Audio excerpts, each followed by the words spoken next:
د کتاب نوم څه ډول مطالعه وکړو. د کتاب لوستنې هنر. لیکوال پروفیسور ارشاد جاوید. ژباړن ډاکټر سیف الله غریبیار. د کتاب غږیزه بڼه د کتابتون ویبسایټ، کتابتون یوټیوب چینل او کتابتون فیسبوک پاڼې څخه اورئ. غږ عمران غنی صافی.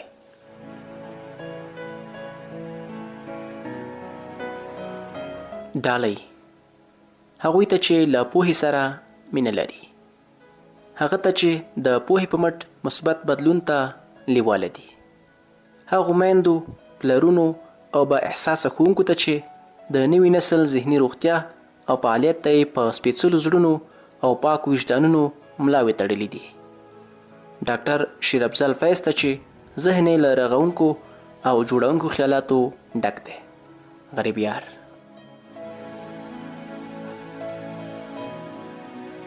له یو سړي سره ښایست او مینه دواړه ولاړ. په نثري کتابونو کې مې ارواپوهنه ډیره خوښیږي، ځکه د ارواپوهانو خبرې چې لولم یو ډول خوند ترې اخلم او په لوستلو یې د عمرونو خفه او غمجن انسان د ډیرې خوښۍ او حوصلې احساس کوي. ما په خپله د ارواپوهنې یو کتاب ژباړلی و. تر اوسه پورې راته مینوال زنګونه راوهي، وایي چې ډیر خوند مې ترې واخیست. داسې کتاب دی، ګټور دی، دا پکې دي او ها پکې دي. په افغانستان غوندې یو هیواد کې خو بیا ارواپوهنیزو کتابونو ته ډیره اړتیا ده، ځکه دلته خلک په اروايي لحاظ ګډوډ دي، په ذهني لحاظ نارامه دي، په مادي لحاظ وضعیت خوندور نه دی. دا او دې ته ورته ستونزو خلک ډیر اروايي ناروغان کړي دي، او دا اروايي ستونزې نه یوازې زموږ په ذهن کې پرتې دي، بلکې زموږ په کوچنیانو هم مستقیما اغیز لري. هغوی چې موږ ګوري خواشیني کیږي او همدا حالت دوام وکړي، نو ماشومان هم ذهنا خفه وي او د ژوند په ټولو برخو کې نیمګړتیاوې موجودې وي. زموږ په کورنیو کې د کوچنیانو یوه ستره ستونزه دا ده چې ښوونځي ته په ژړا ځي او په ژړا راځي. سهار چې ښوونځي ته پاڅوي داسې انګیري لکه مرګ ته چې لیکي، خو بیا په کراره او د مور او پلار په هڅونه د وخت په تیریدو ستونزه حل شي. بل عمده مشکل د کوچنیانو له مطالعې سره عدم دلچسپي ده. زموږ کوچني د کتاب لوستنې سره هیڅ روږ دي نه دي او نه ورته چندان توجه کوي.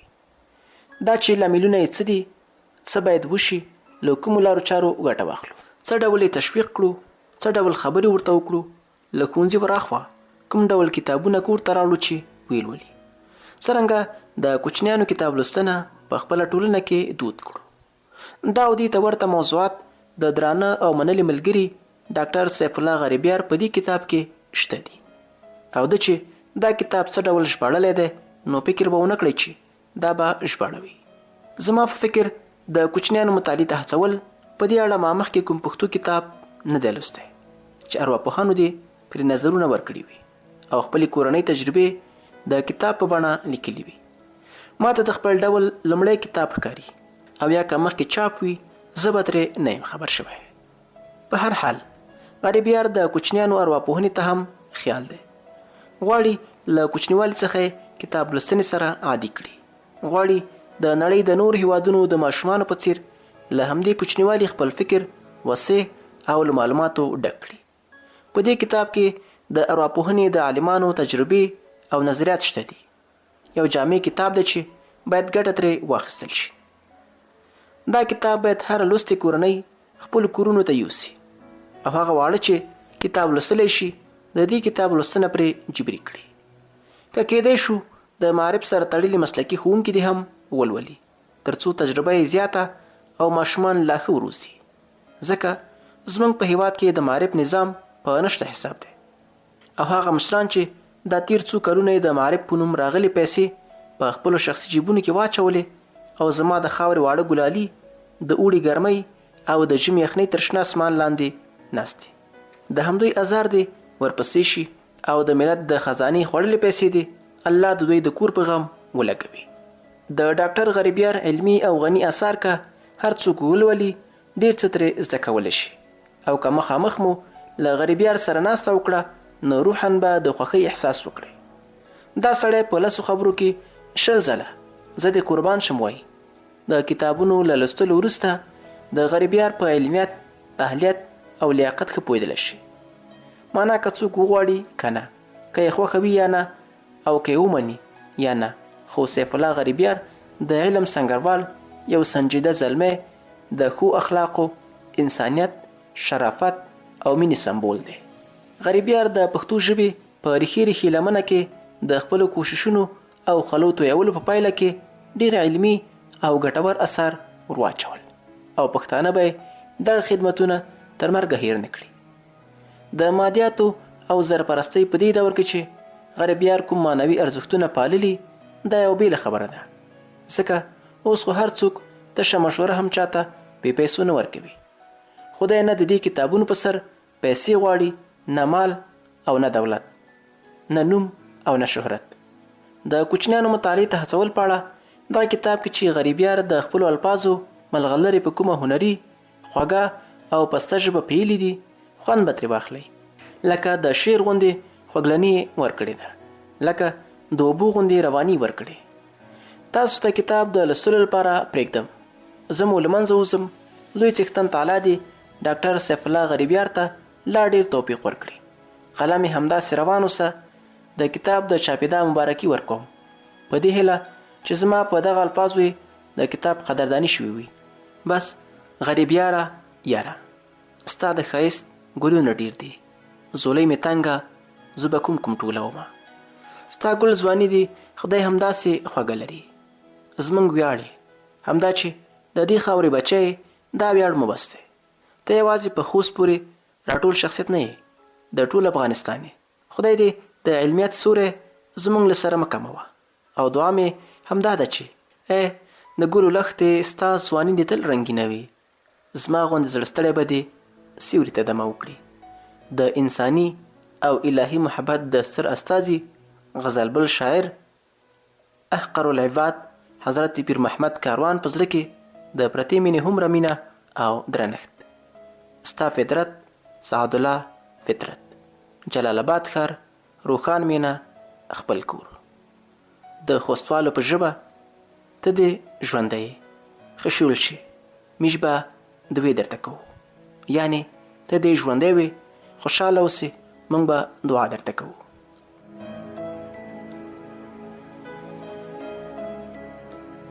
دا ځل غریبیار د کتاب لوستنې له هنر سره. ډاکټر سیف الله غریبیار د ځوانو لیکوالو او ژباړونکو په ډله کې هغه نوموتی، خوارېکښ او هڅاند زلمی دی چې په ډېر لږ وخت کې د زړه په وینو او د تندي د خولو د تویولو په مټ د پښتو په تشه لمن کې ډېر څه ور واچول. ډاکټر غریبیار د لیکوالۍ او ژباړې په هره برخه کې ځان ازمویلی چې له نیکه مرغه په هره برخه کې ځان ځلولی او بریالۍ پایلې یې پکې لرلې دي. ډاکټر غریبیار لکه څه ډول چې هر اړخیز شخصیت لري، همداسې هر اړخیزې ژباړې هم ترسره کړي. د اسلامیاتو، طب، ارواپوهنې په برخه کې به په ځوانو لیکوالو کې لومړی هم دی وي چې تر بل هر چا ډېر کار پکې ترسره کړه. او نن سبا زموږ د ملګرو په منځ کې د یو ځوان ټولنیز ارواپوه په نوم یادیږي. غریبیار دا ځل ډېرې اړینې موضوع ته متوجه شوی دی. دې موضوع ته زموږ کوچنیان او ځوانان زده کوونکي له حده ډېره اړتیا لري. دا نن چې زموږ هیواد له بدمرغیو او کړاوونو سره مخ دی، یو د عمده لاملونو څخه یې له کتاب سره د مینې او علاقې نشتون دی او د کتاب په ځای مو ټوپک ته مخ شوی دی. خو نن سبا چې د زده کړې په ډګر کې نوي ګامونه اوچت شوي، د ډاکټر سیف الله غریبیار دا ژباړل شوی کتاب به ورته د یو غوره لارښود په توګه کار وکړي. د ډاکټر سیف الله غریبیار د خوږ او اوږد ژوند په هیله. ډاکټر ریاض احمد نثار، جلال آباد ښار، 4مه ناحیه.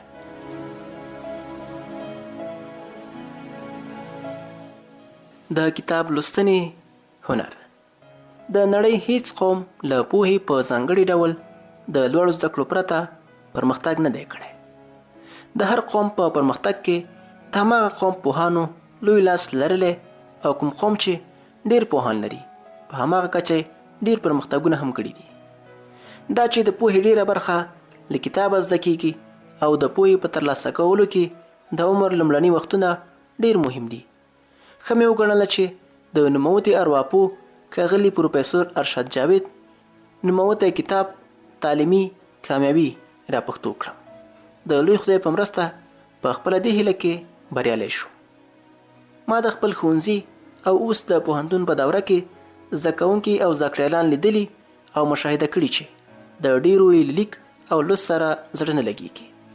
له زده کړې سره یې مینه لږه وي، مطالعې یا کتاب لوستنې ته یې زړه نه کېږي، او که کوم کتاب لولي نو ډیر زر یې بیرته بندوي او یو ډول د ستړیا او زړه تنګون احساس ورسره وي.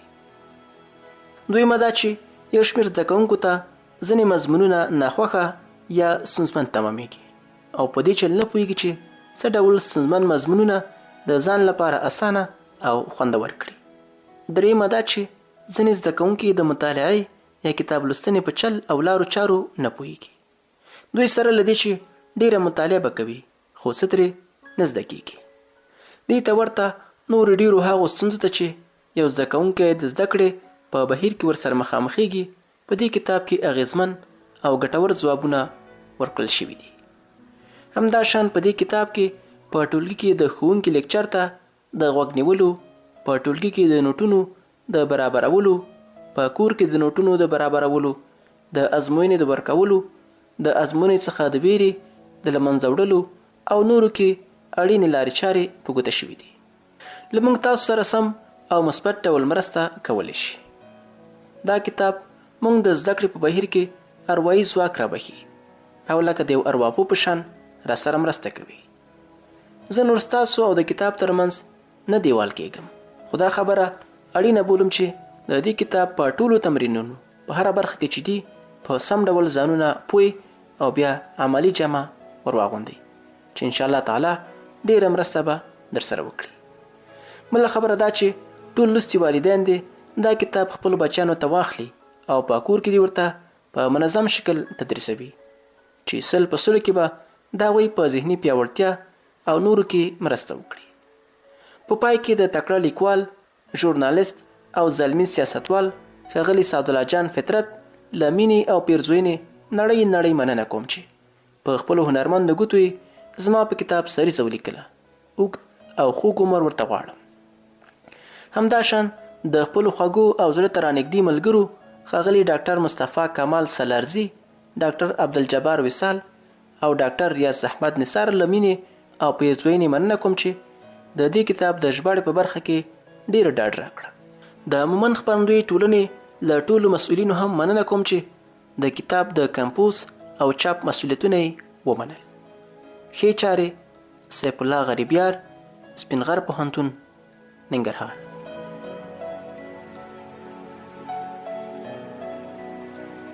ښوونیزه بریا د یو زده کوونکي بنسټیزه موخه د زده کړې بلکې د ښې زده کړې ترلاسه کول دي. نه یوازې دا چې ښه زده کړه وکړي بلکې په لوړو او ښو نمرو سره خپلې زده کړې بشپړې کړي. دا خبره همیشه په ذهن کې ساتئ چې د بې عامې دندې په څیر زده کړه هم یو پوره دنده یعنی فول ټایم جاب دی. که تاسو دا خبره د هر وخت لپاره په خپل ذهن کې وساتله نو بیا درته د زده کړې په دوران کې ستونزه نه رامنځته کیږي او نه به مو زړه ترې توریږي. څه ډول چې د خلکو ترمنځ بیلابیل توپیرونه شتون لري او جسمي ځانګړتیاوې سره بیلې دي، همداسې یو تر بله وړتیاوې، لیوالتیاوې او غوښتنې هم سره جلا دي. نو ویلی شو چې د یو ډول یعنی ورته زیار او کوشش په پایله کې ټول زده کوونکي په یو ډول نمرو نشي بریالی کېدلی. یعنی یو زده کوونکی به د 1 ساعت مطالعې په سبب اول نمره بریالی کېږي او بل زده کوونکی به د اول نمرګۍ لپاره 2 یا 3 ساعته مطالعې ته اړتیا لري. نو ځکه اړینه ده چې هر زده کوونکی د خپلې اړتیا په پام کې نیولو سره مطالعه او خواري وکړي. دا خبره هم یاد ساتئ چې ټول زده کوونکي اول نمره، دویم نمره او دریم نمره نشي بریالی کېدلی، خو په دې درجو بیا له پیل نه تر پایه یو زده کوونکی هم نشي بریالی کېدلی او نه په یو درجه پاتې کېدلی شي. نو ځکه باید تاسو په دې خفه او زړه ماتې نه شئ چې ګنې تاسو ولې اول نمره، دویم نمره او دریم نمرهګان بریالي نه شوئ. هر زده کوونکي ته پکار دی چې خپله ښوونیزه هڅه ډیره کړي. یو ناکام زده کوونکی هم کولی شي د ډیرې کوششونو او زیار په پایله کې ځان په ښه نمره یعنې ښه پوزیشن سره بریالی کړي. دویم نمره ښایي ځان اول نمره کړي. په هر زده کوونکي لکه د مخه چې یاده شوه، فرض ده چې هغه باید په پوره پاملرنې او د زړه په مینه خپله هڅه جاري وساتي او په هر درجه کې چې بریالی کیږي غاړه ورته کیږدي، ځکه هر څوک د خپلې بریا او ناکامۍ مسؤل په خپله دی. که تاسو ډېر هڅه وکړه، ځانونه مستړي کړل او په لوړو نمرو سره بریالي شوئ، نو تاسو به ډېر د آرامتیا او داخلي سکون احساس وکړئ. خو که الله جل جلاله مکړه په ښو نمرو بریالي نه شوئ، بیا هم خپل داخلي آراموالی، سکون او ډاډ د لاسه مه ورکوئ او مو اروا پرې خرابوئ، ځکه په دې کې ناهیلي یعنې د زړه ماتېدو ته هیڅ اړتیا نشته. ښه خبره به دا وي چې په راتلونکي کې خپلو نیمګړتیاوو ته په ښه شان سره ځیر شئ او له ډیره نه ډیره هڅه وکړئ. په یاد ولرئ چې د بریا لپاره یوازې استعداد پوره نه دی. د ښوونیزې بریا لپاره د زده کړې سره یوځای ځینې نور شیانو ته هم اړتیا شته چې موږ به د کتاب ګوټي په راتلونکي برخه کې پرې پوره رڼا واچو. هر زده کوونکی د نصاب ټول کتابونه یعنې بېلابېل مضامین لولي، خو دلته اړینه خبره دا ده چې د زده کوونکي د بریا په برخه کې د وړتیا یعنې استعداد رول یوازې 1% دی. پاتې 99% بریا د هغه په هڅه او هاند پورې تړلې ده. دا هم باید درک کړو چې د ښوونیزو مسایلو یا ستونزو لاملونه چې زده کوونکی د زده کړې پر مهال ورسره مخامخ کیږي یوازې د استعداد یا وړتیا کمښت نه دی. دلته هم زیار او کوشش له حده ډیر او اغیزمن رول لوبولی شي، ځکه د هڅې او زیار په وسیله هره ستونزه هواریږي او یو نه یو حل لاره ورته پیدا کیږي او کیدای شي چې یو زده کوونکی خپله هڅه تر ډیره جاري وساتي. ټولې هغه ستونزې چې د زده کړې په ډګر کې ورته پیښیږي حل او له منځه یوسي. زده کوونکو ته پکار ده چې پرله پسې او بیا بیا هڅه وکړي. که چیرې په یوه لاره چاره یعنې طریقه کې بریا ترلاسه نه کړه، بله لاره چاره دې په کار واچوي تر دې چې ځانونه تر بریا ورسوي. هر زده کوونکی باید د لوړو درجو اول نمرګۍ، دویم نمرګۍ او دریم نمرګۍ د لاسته راوړلو لپاره پر خپله له ځانه وپوښتي چې په پلاني مضمون کې به د لوړو نمرو ترلاسه کولو لپاره باید څه وکړم. بس همدې پوښتنې ته ځواب پیدا کړئ او کومه لاره چاره مو چې ښه وګڼله هماغه په کار واچوئ او لوړې نمرې ترلاسه کړئ. ستاسو بریا ستاسو په هڅه او زیار کې نغښتې ده. راویې سپړئ او کار ترې واخلئ.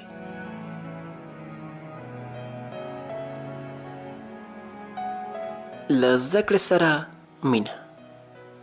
احمد زما د کاکا زوی دی چې موږ دواړه د عمر په لحاظ سره همزولي یو. په وړوکوالي کې دواړه خپلو پلرونو د ښار په یو ښوونځي کې شامل کړي وو. دواړه به یو ځای ښوونځي ته تلو، خو د احمد به چندان مزه نه وه. درسونو ته به یې زړه نه کېده او ډېر به ښوونځي ته د تګ پر مهال په لاره کې پاتې کېده او ترې پټېده به.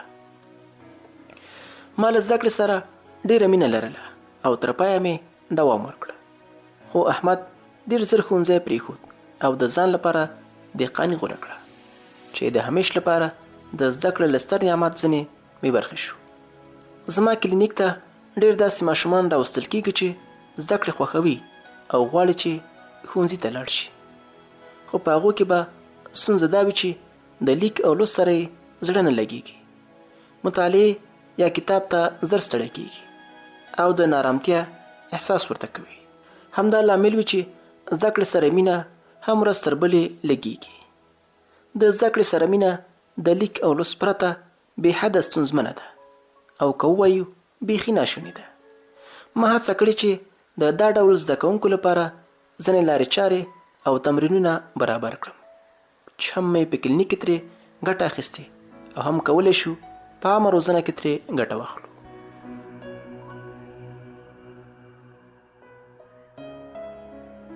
لومړی تمرین: اول، په یو آرام ځای کې غلي او له سکونه په ډک حالت کې کښېنئ. سترګې مو بندې کړئ او لس اوږدې اوږدې ساګانې واخلئ. دویم، اوس د هغه بوختیا، دندې یا کار په اړه فکر وکړئ چې ستاسو لپاره تر ټولو ډیر د خوښې وړ وي او مینه ورسره لرئ. ډیر خوند ترې اخلئ.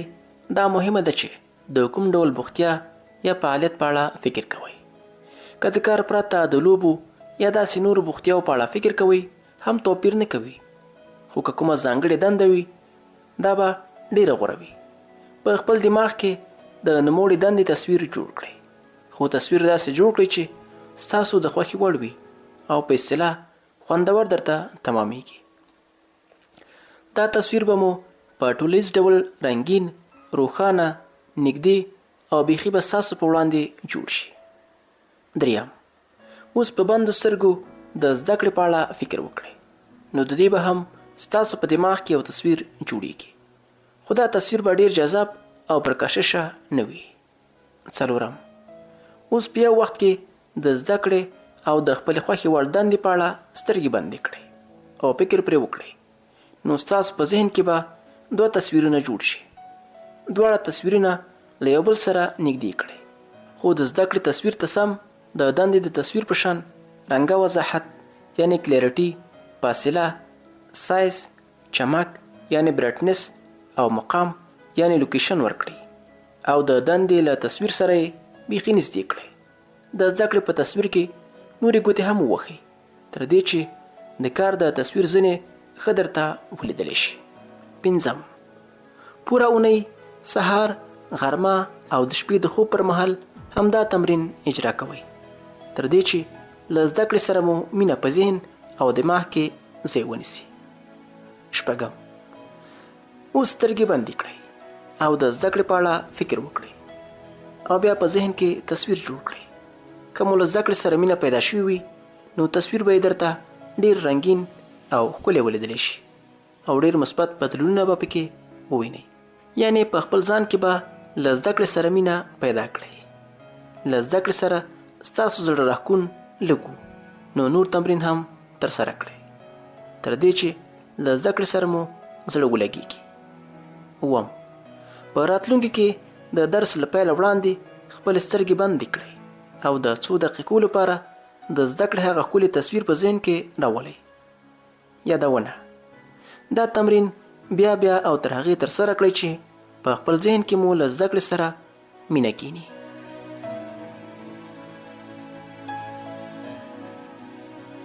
دویم تمرین: بدن مو سست او آرامه پرېږدئ او ژورې ژورې ساګانې واخلئ. تنفس د پوزې له لارې دننه کوئ او د خولې له لارې راوباسئ. سترګې مو بندې کړئ او فکر وکړئ چې تاسو د مطالعې په خونه کې کتاب پرانیستی او په ډېره مینه او لیوالتیا یې لولئ. گویا چې کتاب ډېر زړه راښکونکی او خوندور دی. ستاسو دماغ ډېر فعال دی. ستا په سترګو کې یو بیله ځلا ده. تاسو د کتاب صفحې په ډېره مینه او تیزۍ سره اړوئ.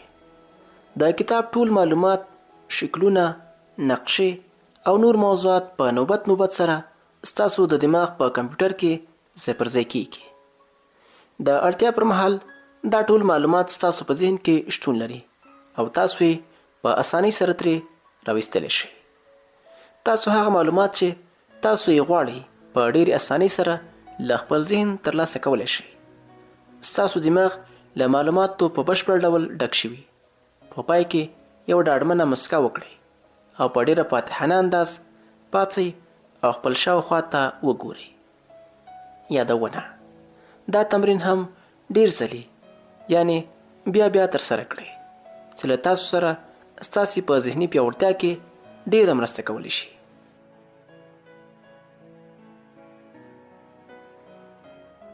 دریم تمرین: لس اوږدې اوږدې ساګانې واخلئ. بدن مو پوره آرام یعنی ریلکس کړئ او په عضلاتو کې مو سستوالی راولئ.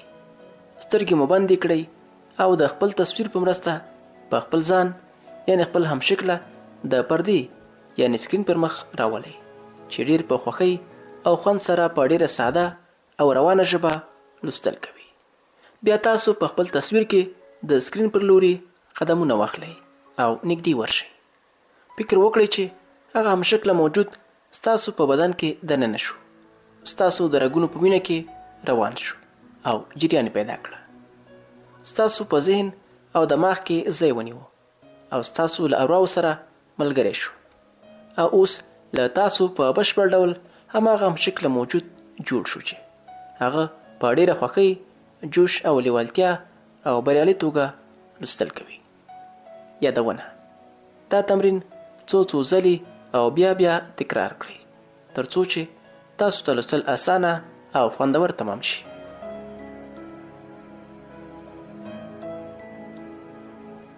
څلورم تمرین. اول، په یو آرام ځای کې کښېنئ. بدن مو بیخي سست او آزاد پرېږدئ. سترګې مو بندې کړئ او لس اوږدې ساګانې واخلئ.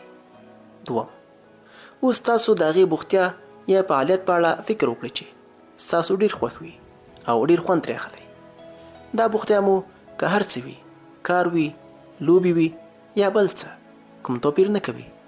ستاسو په دماغ کې د همدې فعالیت په اړه تصویر جوړیږي او تاسو به ورسره یو بیل ښه والی احساسوئ. دریم، د فکر پر مهال د خپل ښي لاس په ګوتو غټه ګوته ونیسئ. سره ویې لږ تر لږه 5 دقیقې دا خوښ او زړه راښکونکی تصویر په ذهن کې وساتئ او ګوتې مو همداسې سره مښئ. د 5 دقیقو وروسته خپلې سترګې پرانیسئ او ګوتې مو هم سره بیلې کړئ او په ورځ کې لږ تر لږه 10 ځلې دا تمرین ترسره کړئ. څلورم، که د مطالعې پر مهال مو د ستړیا یا د زړه تنګوالي احساس کوو او یا مو د لوستلو سره مینه لګېده، مطالعه در باندې بوج کېده، نو د خپل ښي لاس ګوتې د غټې ګوتې سره یو ځای کړئ. ویې مښئ، نو تاسو به په دې سره په ځان کې یو بیل ښه والی احساس کړئ. ستړیا او زړه تنګي به مو رالږه شي او د لوست سره به مو په مینه کې ډېر والی راشي.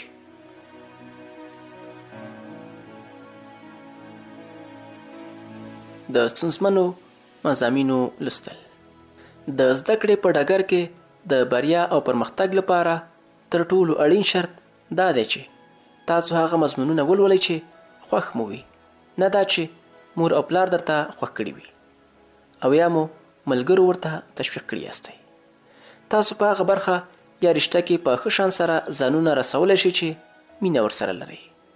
په یاد لرئ چې د زده کړې په برخه کې همیشه خپله خوښه او خپل نظر په پام کې نیسئ چې دا در سره په بریا او پرمختګ کې 100% مرسته کوي. خو ځینې وخت تاسو خامخا د هغه مضامینو په لوستلو اړ کېږئ چې ستاسو لپاره د خوښې وړ نه وي. داسې مضامین ښایي تاسو ته په لوستلو او زده کولو کې ستونزمن تمام شي. ما هڅه وکړه چې ستاسې لپاره یو داسې تمرین اماده کړم چې په مرسته یې تاسو ناخوښ او ستونزمن مضامین هم خوندور او اسانه تمام شي. دا تمرین په لاندې ډول دی. تمرین اول، په یو آرام او غلی ځای کې کښېنئ. بدن مو سست او د عضلاتو شخوالی مو لرې کړئ. سترګې مو بندې کړئ او 10 اوږدې ساګانې واخلئ. دویم، د سترګو د بندوالي په صورت کې د یو داسې مضمون په اړه فکر وکړئ چې ستاسو لپاره د خوښې وړ نه وي یا درته په لوستلو کې ستونزمن تمامیږي. په دې صورت کې به ستاسو دماغ یو تصویر جوړ کړي او دې تصویر ته د ای نوم ورکړئ. دریم، سترګې مو همداسې بندې وساتئ او د یو داسې مضمون په اړه فکر وکړئ چې ډېر مو خوښ وي او په لوستلو او زده کولو کې هم درته اسانه او خوندور تمامیږي. د دې خوندور او زړه راښکونکي مضمون تصویر هم ستاسو په ذهن کې جوړیږي، خو دې تصویر ته د بي نوم ورکړئ چې د ای تصویر سره به ډېر توپیر لري. څلورم، اوس د یو څه وخت لپاره د ناخوښ او ستونزمن مضمون او همداشان د خوښ یا اسانه مضمون په اړه فکر وکړئ. ستاسو په دماغ کې به په یو وخت کې 2 تصویرونه ای او بی جوړ شي. دواړه تصویرونه یو له بل سره نږدې کړئ او د ای تصویر هم د بی تصویر ته ورته کړئ. کله چې ستاسو په ذهن کې د ای تصویر د بی تصویر سره یو شانوالی یعنی ورتوالی غوره کړه، نو اوس به خامخا درته ناخوښ او ستونزمن مضمون هم اسانه او خوندور ښکاري. 5 پوره اونۍ سهار، غرمه او د شپې ویده کېدو پر مهال دا تمرین ترسره کړئ تر دې چې ناخوښ مضمون مو د خوښې وړ وګرځي او په لوستلو او زده کولو کې درته اسانه تمام شي.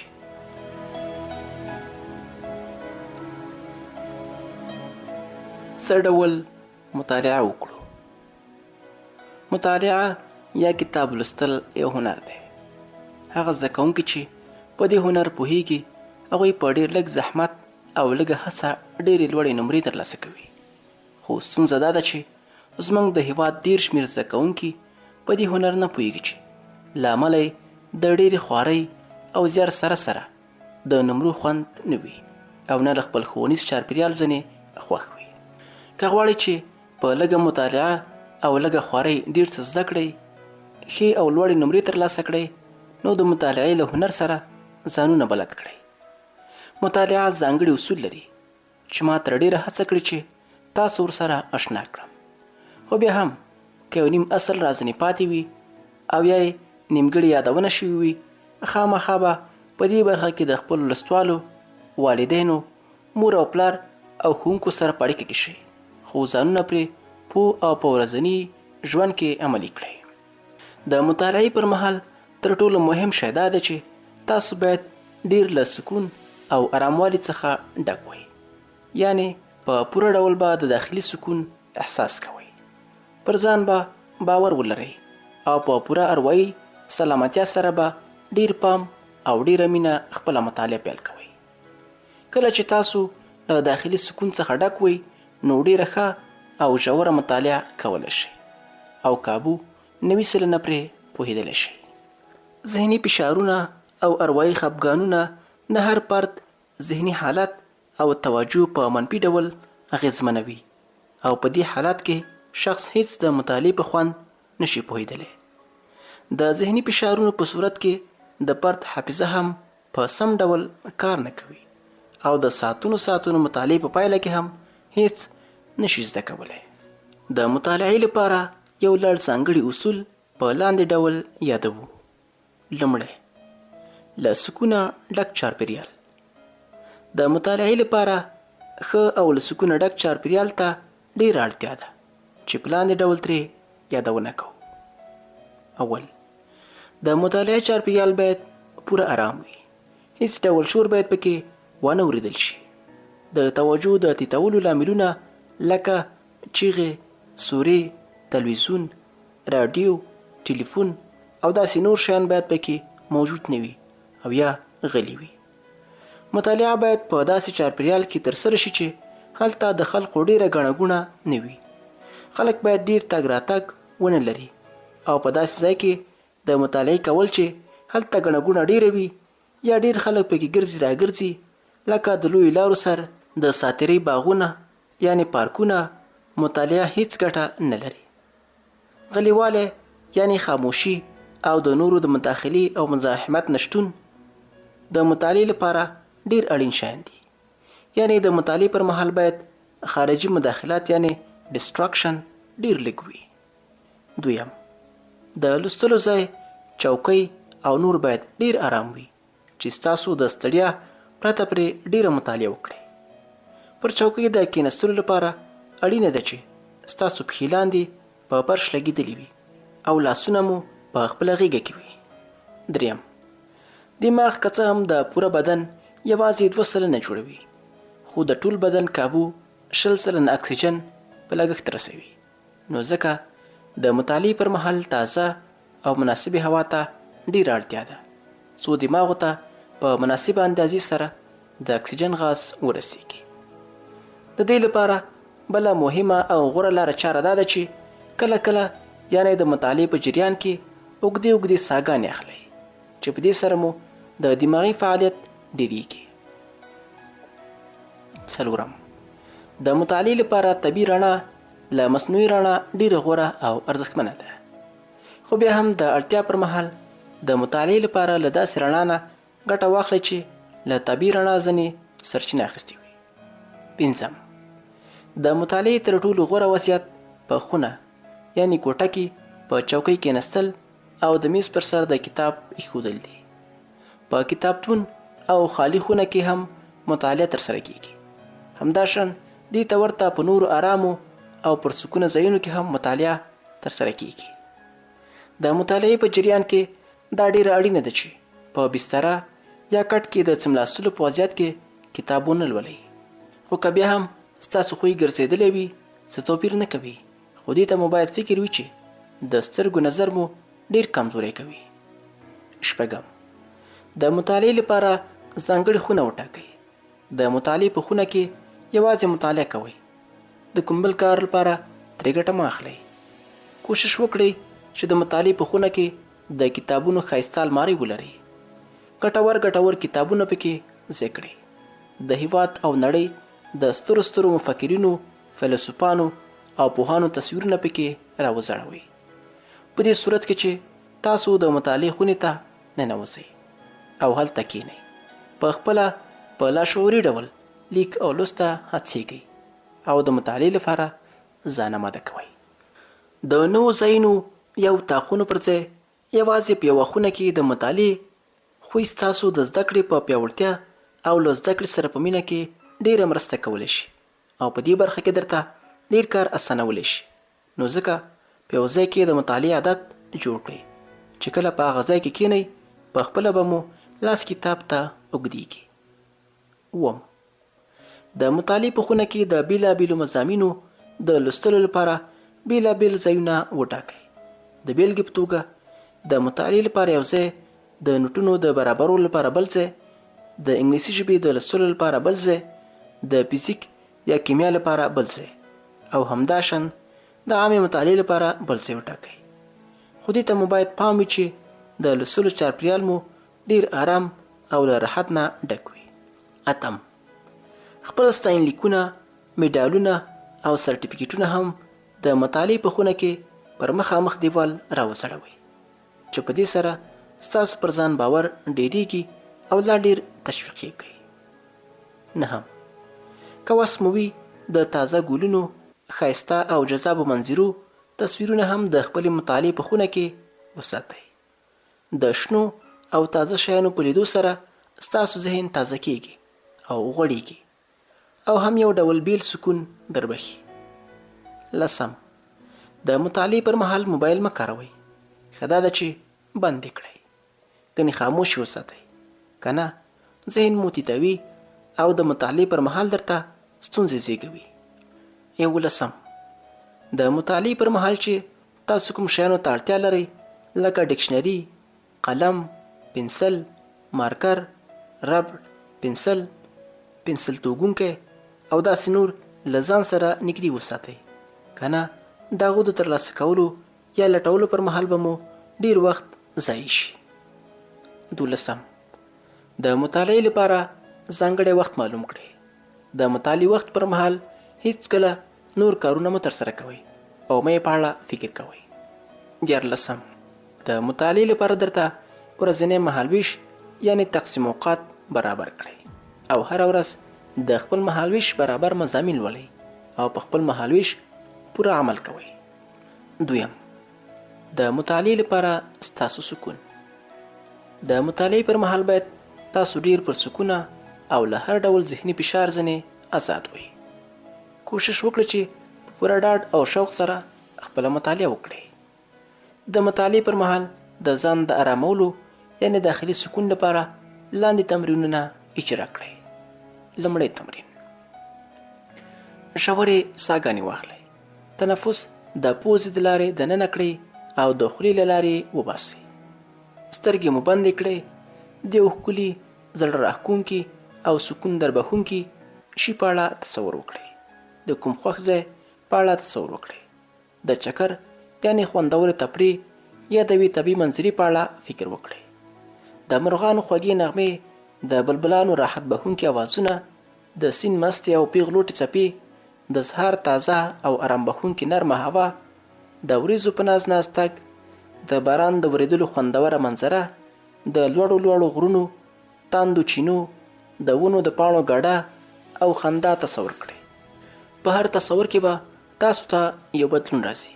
مثلا د لوړو غرونو په تصور کې به خامخا د نښترو، څیړیو او زیتون ونې د شنو کوترو سیلونه مستې او خوټېدونکې چینې تصور کوئ. تاسو باید دا تصور لږ تر لږه 15 دقیقې وغځوئ او اروا مو پرې خوښه کړئ. دا تصور تاسو ته په پوره ډول داخلي سکون دربښلی شي. له دې سره په خوا کې مو ذهني او جسمي پیاوړتیا هم ډیره وي. دا تمرین د ستړیا ایستنې لپاره نور وختونه هم ترسره کولی شي. په ځانګړي ډول د مطالعې په دوران کې د ځان تازه کولو لپاره هر ساعت وروسته دا تمرین ترسره کړئ. خو په یاد لرئ چې په دې تمرین کې همیشه د خوښې وړ شیان په ځانګړي ډول طبیعي منظرې ډیرې تصور کوئ. دویم تمرین: که د مطالعې په دوران کې مو د ذهني نارامۍ یا ستړیا احساس کوو، نو لاندې تمرین درته ګټور ثابتېدلی شي. اول: سیده یعنی نیغ په یو آرام ځای کې څملئ او خپلې پښې د ورنونو په شمول ورو ورو یعنی درنې درنې پورته جګې کړئ. د ښي لاس په وسیله د چپې پښې او د چپ لاس په وسیله د ښي پښې پوندې ومښئ. دویم: دا تمرین تاسو په ولاړه او پړمخې وضعیتون هم کولی شئ. دا دواړه تمرینونه کابو 10 دقیقې اجرا کړئ. که د تمرین په دوران کې مو سترګې بندې کړې، لا ښه خبره ده. دریم: د مطالعې لپاره پوره پام. د هر کار د زر او ښه پرمخ بیولو یا ترسره کولو لپاره فکري تمرکز ته ډیره اړتیا ده. د مطالعې په دوران کې فکري تمرکز یو ځانګړی اهمیت لري او ډیر اړین جزء بلل کیږي. د فکري تمرکز د نشتون په صورت کې که تاسو ساعتونه مطالعه هم ترسره کړئ، کومه معلومه او ځانګړې ګټه به ترې وانخلئ. یعنی نه به پر لوستلو پوه شئ او نه پر مفهوم. د حافظې یعنی یاداښت د غوره لپاره هم توجه ته ډیره اړتیا ده. که په تاسو کې د فکري تمرکز وړتیا شته وي، نو حافظه به مو هم پیاوړې وي او په ډیر لږ وخت کې به ډیر څه زده کولی شئ. خو که د مطالعې پر مهال مو خیالات اخوادي خوا خپرېدل، نو ښکاره خبره ده چې ستاسو په حافظه کې څه شی نه ساتل کیږي. د غوره مطالعې او ښې حافظې لپاره اړین ده چې تاسو د فکري تمرکز صلاحیت ولرئ. د توجه د تیتولو لپاره په ټولیز ډول 2 ډوله فاکتورونه شتون لري: داخلي فاکتورونه، خارجي فاکتورونه. اول: داخلي فاکتورونه. په داخلي فاکتورونو کې په ټولیز ډول لاندې شیان شامل دي. اول: د خوب لږوالی یا د خوب ستونزې. دویم: نامتوازن او غیر صحي خواړه. دریم: ورزش نه کول. څلورم: بدني زخمونه یا دردونه. پنځم: بدني ناروغۍ. شپږم: اروايي خپګانونه، فشارونه او نور. دوم: خارجي فاکتورونه. په خارجي فاکتورونو کې په ټولیز ډول لاندې شیان کړونې کوي. اول: د مطالعې پر مهال په نارامه ځای کې کېناستل، لکه خرابه چوکۍ او نور. دوم: د مطالعې په ډیر اوچت یا ډیر ټیټ میز لوستل کول. دریم: د چاپیریال خرابوالی، ډیر شور او ځواک. څلورم: موسیقي. پنځم: ډیره روښنایي یا بیخي لږه روښنایي او یا تلونکې او راتلونکې روښنایي. شپږم: ډیره تودوخه یا ډیر ساړه. اووم: تلویزیون، رادیو، موبایل او نور. اتم: په خونه کې د نورو خلکو خبرې اترې. نهم: د ملګرو یا د کورنۍ د غړو مداخله. لسم: او دې ته ورته نور فاکتورونه.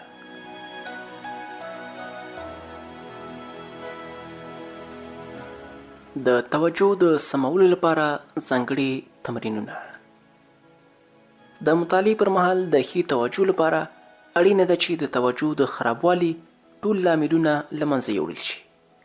له دې سره په خوا کې ځینې تمرینونه هم شته چې له تاسو سره د توجه په سمولو کې مرسته کوي او په لاندې ډول ترې یادونه کوو. لومړی تمرین: د یو سپین کاغذ پر مخ 4 پر 1 انچه دایره وکاږئ او د خپلې خوښې رنګ په وسیله یې رنګینه کړئ. بیا دایره خپلو سترګو د سطحو برابر یعنی مخامخ کابو د 3 فوټو په فاصله کې کیږدئ. دا نښانه یعنی رنګینه دایره تر 20 دقیقو پورې پرته د سترګو له ځپلو وګورئ. په دې ډول چې په پیل کې د 1 یا 2 دقیقو وروسته سترګې وځمبئ، خو خپل تمرین جاري وساتئ. ورو ورو د سترګو د ځمبلو وخت په ډیره کړئ، ان تر دې چې په پرلپسې ډول 20 دقیقې د سترګو د ځمبلو پرته دایره وګورئ. تر دې دمه به ستاسو په توجه کې په پوره ډول غوروالی راغلی وي. دا تمرین د خپل حافظې د غوروالي او د فکري تمرکز د پیاوړتیا لپاره ډیر ترسره کوئ.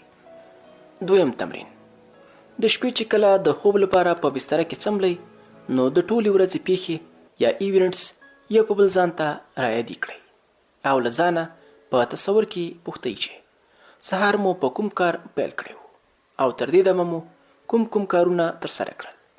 په همدې ترتیب د خپلې ټولې ورځې بوختیاوې په خپل ذهن کې راولئ او تر 1 میاشتې پورې هره ورځ په منظم شکل دا تمرین ترسره کړئ.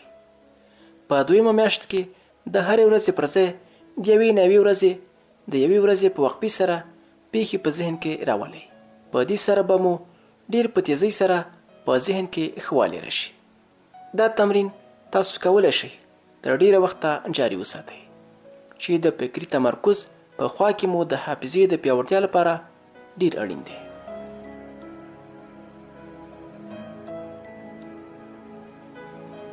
دریم تمرین: که د مطالعې په جریان کې مو کومه خبره یا ستونزه خفه کوي یعنی اروا مو تنګوي، نو هغه په یو کاغذ کې ولیکئ. په لیکلو سره به مو په خفګان یا اندېښنه کې څه ناڅه لږوالی راشي. په زړه کې ووایئ چې په دې خبره به اوس نه بلکې بیا یعنی په راتلونکي وخت کې فکر کوم او ټول پام مطالعې ته واړوئ.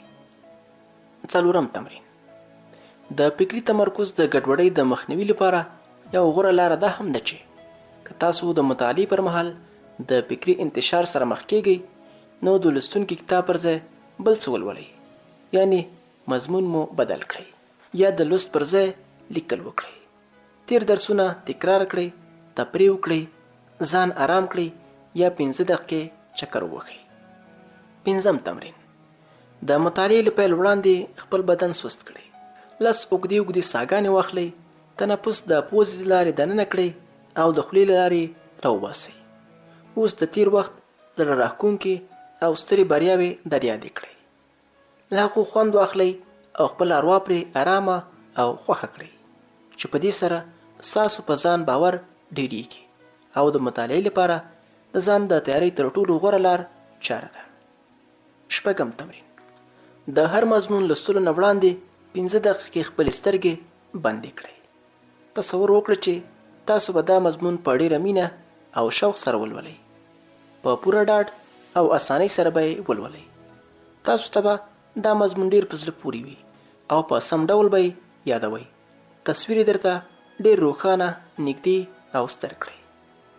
9م تمرین: په ورځ کې خامخا ځینې وختونه داسې وي چې شخص پکې د ډیر ښه والي او تازهوالي احساس کوي. دا وختونه د هر شخص د لوړتیا او عروج مراحل دي، خو داسې وختونه هم راځي چې شخص پکې ډیر ناراحتۍ او ستړیا احساس کوي.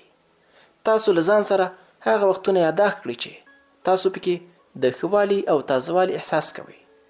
اړین او ستونزمن درسي فعالیتونه په همدې وختونو کې ترسره کوئ. هغه وختونه هم یاداښت کړئ چې تاسو پکې د ناتوانۍ، کمزورۍ او بېزړتوب احساس کوئ.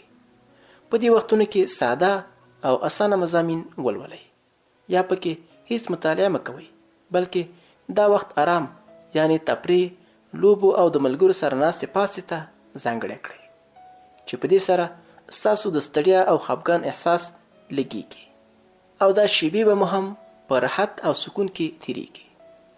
زه تمه لرم چې تاسو به له خپلو روجي وختونو خبر یاست، خو که بیا هم څوک دا وخت نشي پیژندلی، د لاندې تمرین په وسیله کولی شئ ځان ترې خبر کړئ. تمرین: د ترمامیتر په وسیله هر 2 ساعته وروسته خپل بدن معاینه کړئ او د تودوخې درجه مو یادداشت کړئ. دا تمرین 2 ورځې په پرلپسې ډول تکرار کړئ.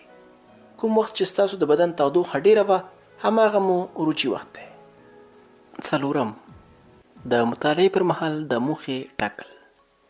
په تعلیمي دوران کې زده کړې یعنی لیک او لوست ته د زړه نه کېدل یعنی زړه نه لګېدل، ناوړه پاملرنه یعنی توجه د لوست سره د مینې او شوق د نشتون یو روښانه او ستر لامل د څرګندې موخې نه درلودل دي.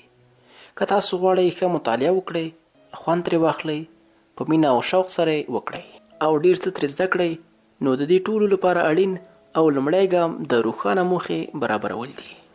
تاسو باید خامخا په تعلیمي ډګر کې ځانونو ته موخې وټاکئ. دا موخې مو باید ډېرې لوړې، ځانګړې او مثبتې وي.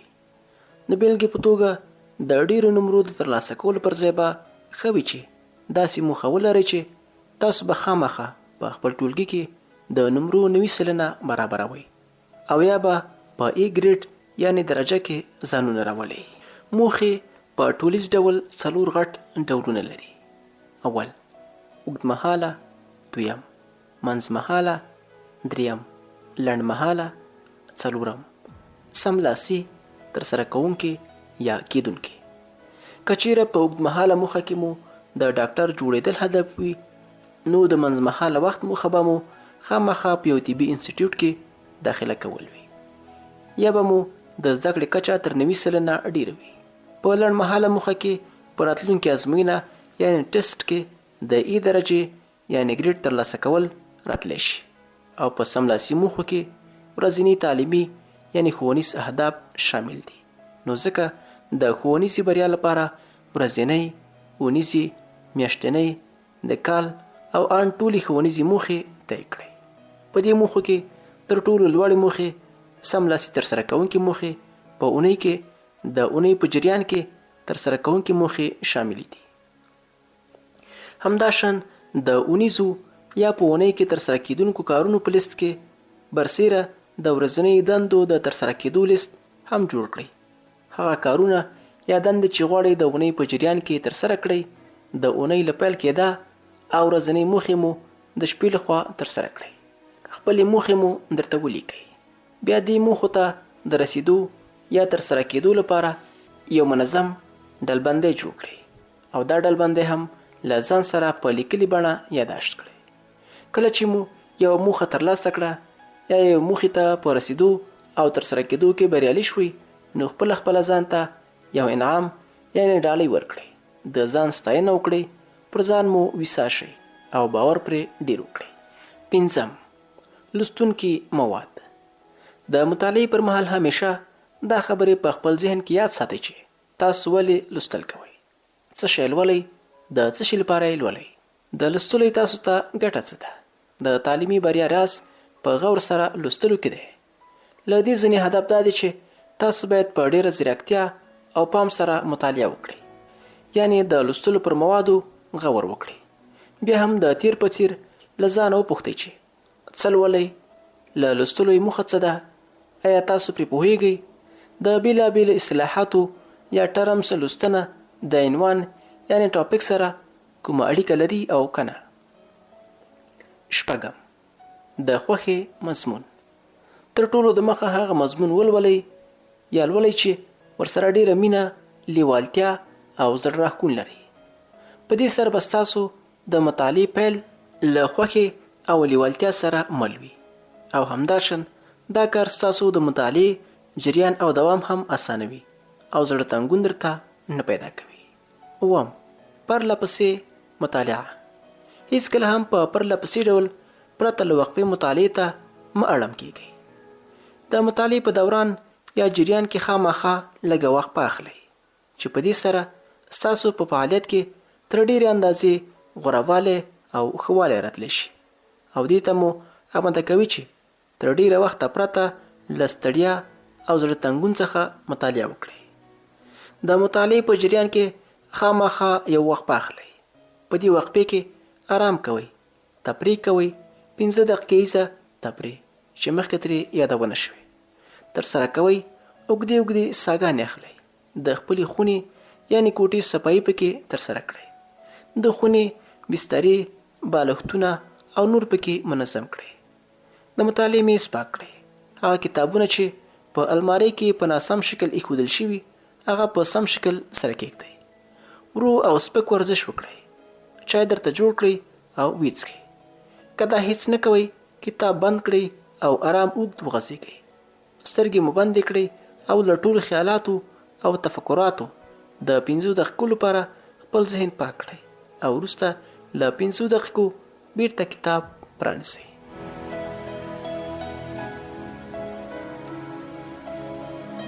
ناوړه مطالعه د کتاب یا یو مضمون د لوستلو تر ټولو ناوړه او بده لاره چاره دا ده چې تاسو له یوه طرفه لوستل پیل کړئ. د غوره مطالعې لپاره اړینه ده چې لاندنیو ټکو ته د مطالعې په جریان کې ډیر پام وکړئ. له ټولو وړاندې د کتاب یا مضمون سروې وکړئ، یعنی سرسري له نظره تیر کړئ. د دې لپاره د کتاب د څپرکي عنوانونه ولولئ. بیا پرې فکر وکړئ چې تاسو به په دې کتاب یا څپرکي کې څه شی لولئ. بی د کتاب د لوستلو مخکې د عنوانونو لیکلړ وګورئ. پر کتاب لیکل شوي تبصرې ولولئ. د کتاب پیژندنه ولولئ. دا ځکه چې په ټولیز ډول د کتاب په پیژندنه کې د لیکوال لخوا د اړینو توکو د لیکلو یادونه شوې وي. ډیر وخت د کتاب په پیژندنه یا وروستۍ برخه څپرکي کې د کتاب پایلیک لیکل شوی وي. نو له همدې امله باید لومړی د کتاب پیژندنه او بیا د کتاب وروستی پایلیک په غور سره ولوستل شي. سی د څپرکي پیژندونکي تعارفي او وروستنۍ یا اختتامي برخه ولولئ. په ټولیز ډول په دې ځایونو کې اړینو ټکو ته په لنډ ډول اشاره شوې وي او یا د موضوع پایله په جوته او لنډه توګه یاده کړې وي. ډي ټول اړین عنوانونه ولولئ. فکر پرې وکړئ او په دې هم غور وکړئ چې د څپرکي یعنې چپټر جوړښت څه ډول دی. دا هم له ځان سره یادداشت کړئ چې معلومات پکې په کوم شکل ویشلي او ځای پر ځای کړي دي. د هر پاراګراف لومړنۍ جمله ولولئ چې دا په بنسټیزه توګه د پاراګراف اړینه او بنسټیزه جمله وي. جی یوه دقیقه د څپرکي اړین ټکي تکرار کړئ. غوره به دا وي چې دا دویم ځلې تکرار په تحریري ډول سره وکړئ. اړینې جملې او ټکي په ډېرې تیزۍ سره ولیکئ. ښایسته لیکلو یا د بشپړو جملو لیکلو ته پکې څه اړتیا نشته. موخه مو دا ده چې تاسو د تفصیلي مطالعې وړاندې د ټول چپټر تصویر په ذهن کې راولئ. په دې عمل د 15 تر 15 دقیقو ډیر وخت مه تیروئ چې دا کار ستاسو په یاداشت یعنې حافظه کې 80% غوروالی راولي. بی په خپله له خپله ځان وپوښتئ چې د دې مضمون په اړه چې اوس یې لولئ له وړاندې نه هم څه معلومات لرئ او یا د دې پر ځای چې نوموړی مضمون ولولئ تاسو له مخکې نه هم پرې څه ناڅه پوهیږئ او کنه. او یا که غواړئ چې د دې مضمون په اړه ډیر پوه شئ او ډیر معلومات ترلاسه کړئ. سی اوس کتاب یا مضمون په غور سره ولولئ. په اړینو برخو یې د ځان پوهولو هڅه وکړئ. د لوستلو پر مهال پر موضوع سم ځانونه پوه کړئ او د شونډو په وسیله هم تکرار کړئ. تر ټولو اړینې جملې یا ټکي پکې ولټوئ او په خپل کتاب کې د دې اړینو جملو لاندې د پنسل په وسیله لیکي یا خطونه کش کړئ. هغه ښکاره جوتې یعنی هایلایټ کړئ. په دې کار سره که تاسو په راتلونکو کې نوموړی مضمون لولئ یا ګورئ نو ټول اړین ټکي به مو په ذهن کې د بیا ځلې لپاره راځي. ډي د لوستلو وروسته سمدلاسه کتاب له نظره لرې کړئ او اړین ټکي په خپله ژبه له ځان سره ولولئ. ستونزمن مضمون کتاب ته د کتو په مرسته 2 یا 3 ځلې تکرار کړئ او په وروستي ځل کتاب ته له کتلو پرته مضمون تکرار کړئ.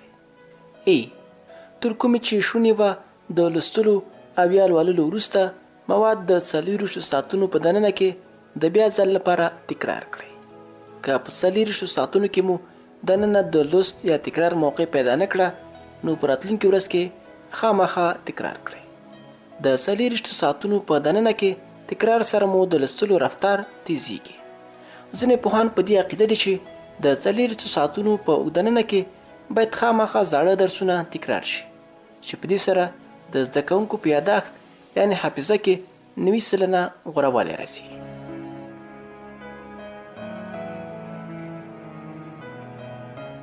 د غوره مطالعې لپاره ځینې اړینې مشورې. اول، کله چې تاسو مطالعې ته تیاری نیسئ او یا یې پیل کوئ، نو یو څو دقیقې وړاندې فکر وکړئ چې آیا تاسو له مخکې نه د دې موضوع په اړه څه شی زده وو او که نه. دا لاره چاره ستاسو یادښت متحرک کوي او په دې برخه کې یو اغیزمنه لاره چاره ده. دوهم، کوشش وکړئ چې په ټوله شپه کې یوازې یو مضمون ونه لولئ، بلکې له یو نه ډېر مضمونونه ولولئ. د مضمونونو په منځ کې 10 یا 15 دقیقې وقفه خامخا اخلئ، خو که تاسو غواړئ یوازې یو مضمون په ښه شان سره ولولئ او ډېر څه پکې زده کړئ، بیا یې ولولئ، څه خبره پکې نشته. دریم، کله چې تاسو د یو څپرکي مطالعه پای ته رسوئ، نو څو دقیقې نور وخت هم ورکړئ او د څپرکي مرکزي خیال له ځان سره ولیکئ. د مرکزي خیال د پیژندلو لپاره له ځان څخه لاندې پوښتنې وکړئ. اول، په دې څپرکي کې لیکوال کومو اړین ټکو ته اشاره کړې وه. دویم، لیکوال کوم خیالات او ټکي بیا بیا یاد کړي وو. دریم، آیا لیکوال د څپرکي سریزه، پیژندنه او پایله لیکلې وه؟ که دا کار یې کړی وي، نو کوم ټکي پکې ډېر اړین وو یا لیکوال په کومو ټکو ډېر زور راوړی وو. څلورم، د دې څپرکي بنسټیز ټکي یا مین پوینټ څه شی وو؟ یعنی د څپرکي بنسټیز مفهوم له ځان سره یاداشت کړئ. پنځم، د یو مضمون د مطالعې وروسته سمدلاسه بل مضمون مه پیل کوئ. د راتلونکي درس د پیل کېدو وړاندې د یاد شوي درس په اړه له ځانه پوښتنې وکړئ. د هغه غورچاڼ جوړ کړئ او په ښکلي شکل سره یې په یو بله کتابچه کې له ځان سره یاداشت کړئ. په دې سره د ازموینو پر مهال له ډېرو لوستلو ژغورل کیږئ. یعنې دا چې د ازموینو پر مهال ټول کتاب ټکی په ټکی ووایئ، همدا لنډ او اړین یاداشتونه زر زر تکرار کړئ او ښې نمرې پکې واخلئ. شپږم، د خپل کتاب او نوټ یعنی یاداشت شوي او غورچاڼ شوي درس اړین ټکي د بېلابېلو رنګونو په وسیله ښکاره یعنی هایلایټ کړئ. اووم، هغه مواد چې په بیا بیا لوستلو او تکرار سره مو په ذهن کې نه کیني، نه مو زده کیږي، لږ په ښایسته انداز کې ولیکئ او د نورو لیکلو په پرتله د ځان لپاره ډېر روښانه او ښکلي یعنی زړه راښکونکي جوړ کړئ. د خپلو خوښو رنګونو په وسیله یې رنګین کړئ او ډېر په شوق او مینې سره یې ولولئ، څو مو په بشپړ ډول سره په ذهن کې کینی. اتم، که کوم مضمون ستونزمن په نظر درغی، هغه بیا د خپل عروج پر مهال مطالعه کړئ. عروجي دور مو مخکې درته یاد کړی و. همداشان داسې مضمون د 3 ورځو لپاره په پرله پسې ډول تکرار کړئ چې په دې سره مو د دې ستونزمن مضمون زده کړه یعنی لرن اسانیږي. یعنی په کوم مضمونو کې چې تاسو ستونزه یا کمزورتیا احساسوئ، هغه ته ډېر وخت ورکړئ ترڅو مو په سم ډول په ذهن کې کینی. نهم، ستونزمن مواد په بنده ساه کې ولولئ. ژوره ساه واخلئ، بیا ساه بنده کړئ او په همدې وخت یعنی بنده ساه کې ستونزمن مواد لولئ یا اورئ. بیا ساه آزاده کړئ او په همدې لاره چاره 5 یا 6 ځلې د درسونو تکرار ترسره کړئ چې په دې ډول لوستلو سره مو ستونزمن مواد په ښه شان سره زده کیږي او په ذهن کې مو کینی. لسم، د هغو موادو په زده کړه ډېر زور راوړئ چې زده کول یې له نورو ډېر اړین وي. 11، کوشش وکړئ چې مطالعه په آرام سره وکړئ، په لوړ اواز یا د خولې په وسیله لوستلو سره د مطالعې رفتار ورو کیږي. د مطالعې پر مهال قلم یا پنسل په لاس کې ونیسئ او د لوستونکو جملو سره لاندې کشوئ او د جملو او لفظونو د لوست سره خپل سترګې او غاړه تاووئ. په دې لاره چاره ستاسو د مطالعې رفتار یوازې د یوې اونۍ په تمرین سره 2 ځله ډیریږي، خو ځینې خلک په اوریدلو سره مواد ښه زده کوي.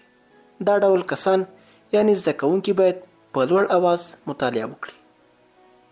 12، د غوره مطالعې لپاره دا ډیره اړینه ده چې تاسو یوازې یو مضمون ونه لولئ، بلکې مضمونونه په پرله پسې ډول بدلوئ او خپل ذهن پرې تازه ساتئ. کوشش وکړئ چې له یو نه ډېر مضمونونه ولولئ. د بیلګې په توګه 2 ساعته ریاضي ولولئ، 2 ساعته پښتو ولولئ، 2 ساعته جغرافیه ولولئ، 2 ساعته تاریخ او داسې نور. خو د هر نوي مضمون د پیل کېدا وړاندې 15 یا 10 دقیقې تفریح کوئ. 14 د نوي سبق د یادولو یعنی زده کولو تر ټولو غوره وخت سهار وختي دی او د درسونو د تکرار لپاره د شپې د خوب نه 1 ساعت وړاندې وخت غوره دی. په دې دواړو وختونو کې ستاسو ذهن په اسانۍ سره مواد قبلوي او په ښه شان سره مو زده کیږي. 14 د خپل درسي کتاب د مطالعې پر مهال به احساس کړئ چې د کتاب په ځینو برخو یعنی مضمونونو او څپرکو کې به تاسو به ډېرې اسانۍ سره پوهیږئ، خو ځینې برخې به درته ستونزمنې برېښي. تاسو باید د کتاب ستونزمنو برخو ته ځانګړې پاملرنه وکړئ. هر هغه مضمون چې تاسو یې د ځان لپاره ستونزمن احساسوئ لږ څه ډېر پام ورته وکړئ او د لږ ډېر وخت لپاره په پوره غور او پام سره ولولئ چې بالاخره درته اسانیږي او په سم ډول پرې پوهیږئ. همداشان که په یو مضمون کې تاسو ځانونه کمزوري ګڼئ د هغه په لومړیو او بنسټیزو تصوراتو پوره عبور ترلاسه کړئ. لږ څه ډېر وخت ورکړئ تر هغې چې په ستونزمنو برخو یې په سم ډول پوه شوي نه یاستئ مه یې پرېږدئ او مخکې مه ځئ. دا خپل خوی وګرځوئ چې کله کومه موضوع لولئ نو پوره یې لولئ ان تر دې چې جزئیات شرح او لمنلیکونه هم ولولئ. 15 د مطالعې پر مهال دا اصل په خپل ذهن کې یاد ساتئ چې کله تاسو یو موضوع یا څپرکی مطالعه کوئ نو په داسې ډول پرې ځانونه پوه کړئ چې بیا نورو خلکو ته پکې تشریحات ورکړئ. دومره څه پکې زده کړئ چې نورو خلکو ته پکې د یو استاد په شان وغږیږئ او په ښه شان سره یې قانع کړئ شئ. په دې برخه کې باید تاسو سختو او پیچلو پوښتنو ته هم ځوابونه ولرئ. کوشش وکړئ چې موضوع ټکی په ټکی یاد نه کړئ بلکې مفهوم یاد کړئ او بیا یې په خپله ژبه یا خپلو الفاظو سره نورو ته روښانه کړئ. 14 څه چې لولئ هغه په پرله پسې او منظم ډول سره تکراروئ. که نن کومه موضوع زده کوئ پر سبا یې خامخا پر 2 ځلې تکرار او بیا یې د اونۍ په ترڅ کې او همداشان په میاشت کې. 19 کوشش وکړئ چې بیا بیا مشق وکړئ. تاسو چې څومره مشق کوئ په هماغه کچه مو په زده کړه کې غوروالی راځي او بالاخره مو په سم ډول پوهوي. 18 هر عنوان یعنی ټاپک له څو سرچینو یعنی ماخذونو څخه په ګټه اخیستنې سره ولولئ. په ټولیز ډول د هر کتاب په پای کې د نوموړي کتاب د موضوع په اړه د ډیرو او بیلابیلو کتابونو ماخذونه یعنی ریفرنس ورکړل شوي وي. تاسو دا ټول کتابونه مه اخلئ، کتابتون ته پسې ولاړ شئ او هلته یې ولولئ. 19 نن سبا د هرې موضوع په اړه په انټرنیټ کې هم پوره او هر اړخیز معلومات شتون لري. کوشش وکړئ چې د خپلې موضوع لپاره له انټرنیټ څخه ګټه واخلئ. 20 د هر سمستر په پیل کې د خپلو درسي کتابونو مطالعه پیل کړئ. 21 خپل نوټونه لږ تر لږه یو ځلې د ټولګي څخه د باندې یعنی په کور کې هم ولولئ. په دې سره مو درسونه ښه زده کیږي. که په دې برخه کې له کومو ستونزو سره مخ کیږئ په خپل وخت د ښوونکو یعنی استادانو په مرسته حل کړئ. که تاسو هر وخت په منظم ډول سره خپل نوټونه ولوستل نو ګټې دا دي: لومړی درسونه به مو په ډېرې اسانۍ او ښه شکل سره زده کیږي. دویم په ازموینه کې به په لږه خوارۍ له بل هر چا ډېرې نمرې اخلئ. 22 ځینې ماهرین په دې عقیده دي چې د مطالعې پر مهال باید له ځان سره نږدې د پاکو او تازه اوبو ګیلاس کېښودل شي او لږې لږې اوبه دي د مطالعې په جریان کې په غړپ غړپ سره وڅښل شي. دا کار تاسو ډېرې ذهني ستړیا ته نه پرېږدي او تازه مو ساتي. که نیم ساعت وروسته په یو ځل نیم ګیلاس اوبه وڅښل شي هم سمه خبره ده. 23 هیڅکله په اوسط یعنی منځنۍ کچه مه قانع کېږئ بلکې همیشه د لا ډېر غوروالي هڅه کوئ. 24 خپله د لیکلو وړتیا مو ډېره کړئ. په خپله ژبه لیکنه یوه ستره وړتیا ده. دا وړتیا په تاسو کې په خپله نه پیدا کېږي بلکې مشق ته اړتیا لري. 25 د مطالعې پرته هره ورځ لږ څه وخت لوبو او ورزش ته هم ځانګړی کړئ. هغه ټاکلی وخت چې تاسو په ورزش یا له ملګرو سره په لوبو کې تیروئ د وخت ضایع نه بلکې ستاسو په ذهني وړتیاو کې غوروالی او ډیروالی راولي. 6 په لاندې حالاتو کې هیڅکله مطالعه مه کوئ. اول، د ډیرې لوږې په حالت کې. 2، د ډیر خوب پر مهال. 3، د ښوونځي یا پوهنتون د راتګ سمدلاسه وروسته. 4، د سردردۍ په حالت کې. 5، د ډوډۍ خوړلو وروسته. 6، د یو مضمون وروسته سمدلاسه بل مضمون ملولئ. 7، چې کله یو څپرکی د ډیر زیار وروسته هم نه یادېږي او سر مو پرې نه خلاصېږي. 8، د ستړیا په حالت کې. 9، د ذهني انتشار په حالت کې. 10، د لمانځه پر مهال.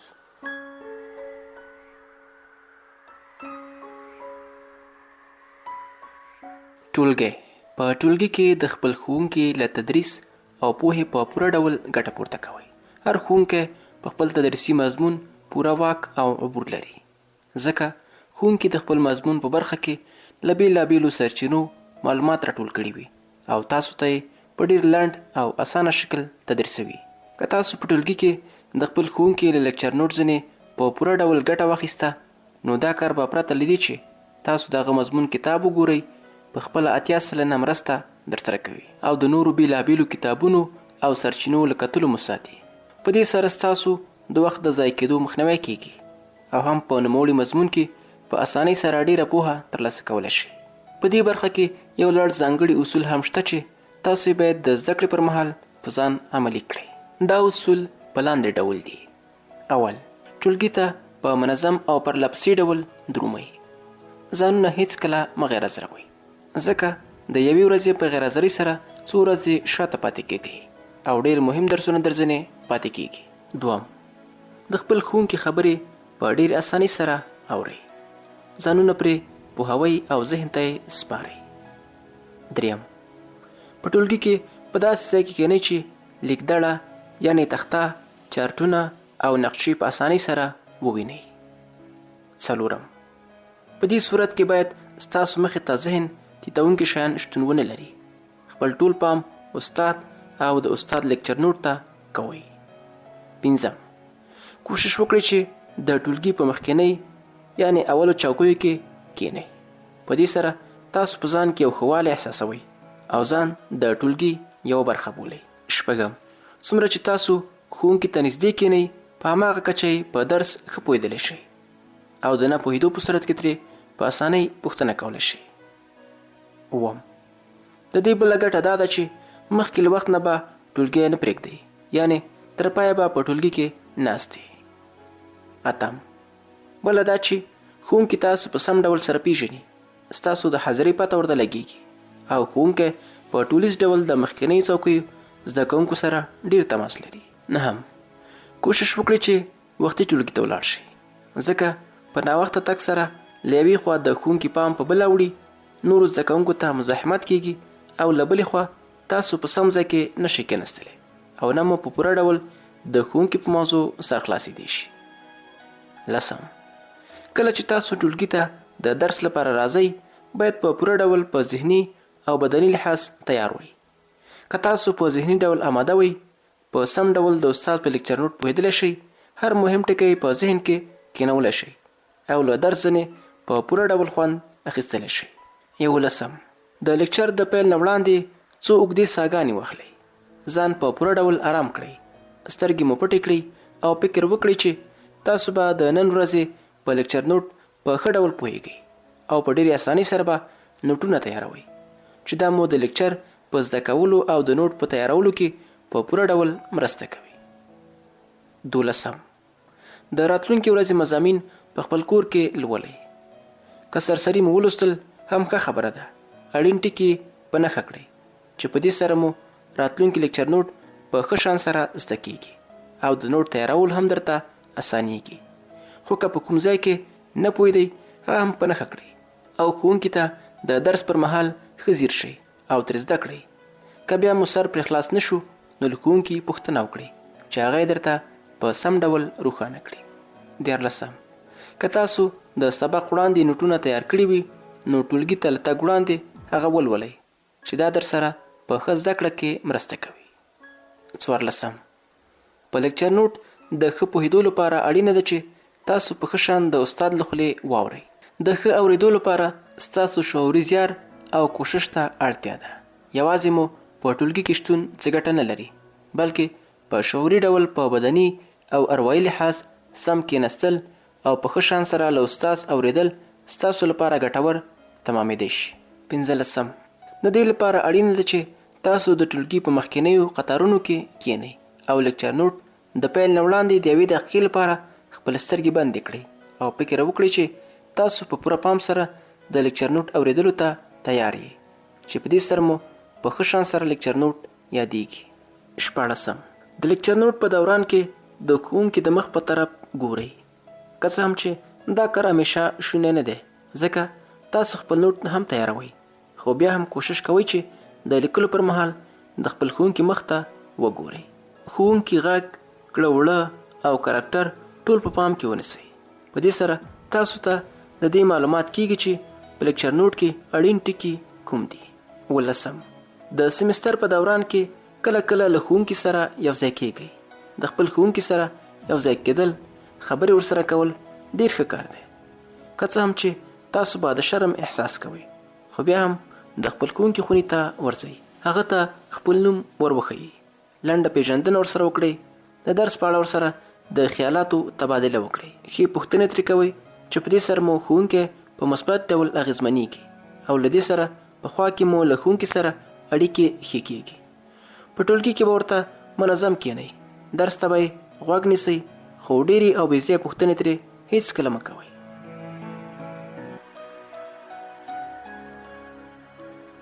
د نوټونو برابرول، لکه څه ډول چې مو مخکې یاده کړه چې د کتاب د مطالعې پر مهال ټول اړین ټکي او اړینې جملې په نښه کوئ، چې په دې سره تاسو د بیا ځل لپاره د ټول کتاب له لوستلو خلاصېږئ. یعنی د دې پر ځای چې ټول کتاب ولولئ، یوازې هغه اړینې جملې چې تاسو په نښه کړي دي لولئ او ټول موضوعات په ښه شان سره ستاسو په ذهن کې کېنستلی شي. په دې کار سره ستاسو ډیر وخت هم نه مصرفېږي.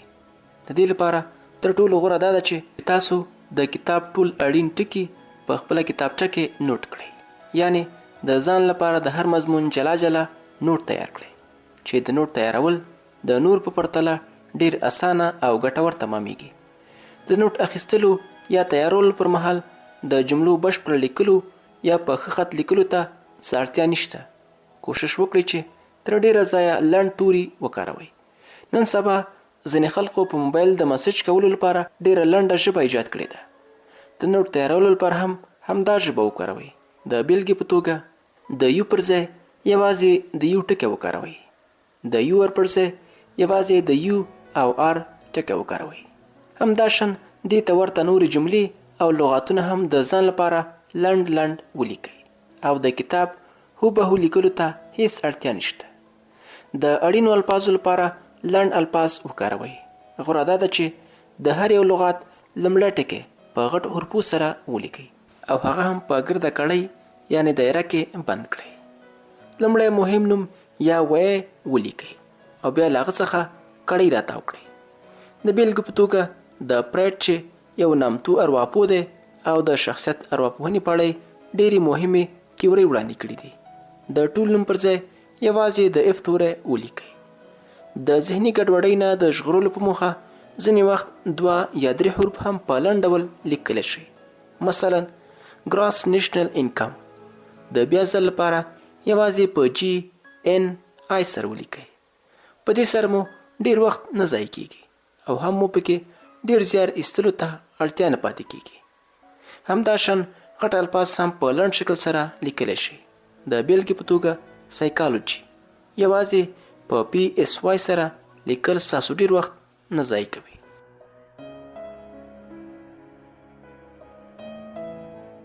په ټولګي کې د لیکچر نوټ تیارول. ښه ښوونکی پراخه لیکچر ورکوي. هغه په ټولیز ډول په یو کتاب بسنه نه کوي، بلکې له ډیرو کتابونو او بیلابیلو سرچینو څخه خپل لیکچر برابروي. همدا شان ښه زده کوونکی هم په ټولګي کې د خپل ښوونکي نوټ له ځان سره یاداشت وي. باید یادونه وکړو چې په ټولګي کې د نوټ اخیستلو لپاره د هر مضمون لپاره جلا کتابچه اړینه ده. په ټولګي کې د نوټ تیارولو لپاره لاندې ټکي په پام کې ونیسئ. اول، د ښوونکي هره خبره مه لیکئ او نه د هرې خبرې لیکلو ته اړتیا شته. یوازې اړین ټکي یعنې پوینټ ترې یاداشتوئ. دویم، هغه الفاظ یا خبرې چې ستاسو لپاره نوي وي هغه خامخا ولیکئ. ښوونکی په ټولیز ډول ټولیز معلومات وړاندې کوي. هغه خلک، ځایونه، اړین تاریخي واقعات، پیښې، تیورۍ، فرمولې او نور بیانوي چې دا ټول اړین شیان دي. دریم، کوشش وکړئ چې ډېر هغه شیان له ځان سره نوټ کړئ چې ښوونکی په لیکدړه یعنې تخته لیکي، ځکه ښوونکی هر اړین او ستونزمن شی په تخته لیکي. که ستاسو ښوونکی یوازې اړین ټکی یعنې کی پوینټ لیکي نو هغه درته په لیکدړه روښانوي هم، نو تاسو هڅه وکړئ چې له ځان سره یې یاداشت کړئ. څلورم، د فقرې بشپړوالي یا ښایستوالي ته کومه اړتیا نشته. د کتاب څخه د نوټ تیارولو په شان د لیکچر نوټ ځینې هم په لنډ ډول یعنې لنډو الفاظو خپل نوټ برابروئ. د SMS په ژبه یې لیکئ او د کتاب څخه د نوټونو تیارولو ټولې لارې چارې په کار واچوئ. پنځم، د سپیل یعنې سم لیکلو پروا یې مه کوئ. د بیلګو، کیسو او وضاحتونو روښانتیا او تفصیل ته هم اړتیا نشته، یوازې ورته اشاره کوئ. شپږم، په خپله له ځانه وپوښتئ چې د ښوونکي په لیکچر کې اړین ټکي کوم دي. د اړینو ټکو د لټون لپاره په لاندې ډول ګټه واخلئ. کوم شی چې ښوونکی بیا بیا تکراروي هغه اړین دی. په اړین ټکي د ستوري نشان وکړئ یا د هغه لاندې کرښه راکاږئ، لکه استاد ګل پاچا الفت د پښتو ادب ځلانده ستوری یا استاد ګل پاچا الفت د پښتو ادب ځلانده ستوری. د اړینو ټکو د پیژندلو لپاره د خپل ښوونکي حرکاتو او سکناتو یعنې باډي لانګویج ته ډیر پام کوئ او د هغه د اواز ټون یاداشتوئ چې د اړینو ټکو د لوستلو سره پکې توپیر راسي. ښایي ښوونکی هغه مهال ډیر سنجیده یا له جوشه ډک شي. ښایي هغه د خپل نوټ یا لیکدړې پر ځای د زده کوونکو سترګو ته وګوري. ښایي ډیر ښوونکي دغه مهال خپلې عینکې له سترګو لرې کړي، خو په هر حال چې څوک د خپل ښوونکي په حرکاتو او سکناتو ډیر پوهیږي، په هماغه کچه د هغه د اړینو ټکو پر لوستلو هم پوهیږي. د لیکچر په پای کې وروستۍ څو دقیقې ډېرې اړینې وي. په دې وخت کې ډېری ښوونکي د لیکچر په اړینو ټکو ډېر زور راوړي. دا مهال که څه هم ډېر زده کوونکي د ټولګي څخه د زر وتلو هڅه کوي او د ښوونکي لور ته ډېر لږ پام وي، خو تاسو داسې کار هیڅکله مه کوئ. د لیکچر وروستۍ خبرې په ډېر غور سره واورئ او په ډېر پام سره ولیکئ. اووم، ځینې زده کوونکي په کور کې د ټولګي نوټونه په تفصیلي ډول سره تیاروي. که ستاسو سره وخت وي نو دا یو ښه کار دی، او که وخت ورته نه لرئ نو هسې د وخت تیرول دي. اتم، غوره دا ده چې نوټ په خپله ژبه برابر کړئ. د ښوونکي الفاظ یوازې هغه مهال وکاروئ چې کله هغه یوې وای یعنې اصطلاح کاروي. نهم، د نوټ جوړولو پر مهال د هر عنوان په پای کې یو څه خالي ځای پرېږدئ، څو هغه څه پکې د بیا ځلې لپاره ولیکئ چې په لومړي ځل لیکلو کې مو ورته پام نه و شوی. په دې خالي ځای کې تاسو نور زیاتونې هم لیکلی شئ. که په دې برخه کې له تاسو څه هیر وي نو مه خفه کیږئ او له خپل ملګري هم ټولګیوال څخه یې په اړه وپوښتئ. لسم، د ټولګي د رخصتېدو سمدلاسه وروسته وخت ډېر اړین دی. په دې وخت کې په خپلو نوټونو دویم ځلې نظر تیر کړئ. تکرار یې کړئ. کوم شی چې له لیکلو درنه پاتې وي اوس په در یاد وي هغه ولیکئ. نامکملې جملې پوره کړئ او له نور ملګرو مرسته وغواړئ. 11، ځینې زده کوونکي د ښوونکي لیکچر د موبایل یا نورو وسایلو په وسیله ثبتوي. دا کومه غوره لاره چاره نه ده، ځکه په دې لاره چاره د نوټ تیارولو ستاسو ډیر وخت ضایع کوي. 14، د ملګرو نوټونه هم ګورئ، ځکه د 2 کسانو نوټونه په بشپړ ډول یو شان نه وي. په دې کار سره ستاسو ډیر مواد زده کیږي او خپل نوټونه هم ترې سمولی شئ. نوټ همیشه له تکړه او ښه زده کوونکي ځینې اخلئ او زر یې بیرته ورکوئ او یا یې د ځان لپاره فوټوکاپي کوئ. 14، د ازموینې وروسته خپل نوټونه مه ضایع کوئ. کیدای شي په راتلونکي وخت کې مو ورته اړتیا پیدا شي. 14 تل وختي ټولګي ته راځئ او له ټولو وروسته له ټولګي ووځئ.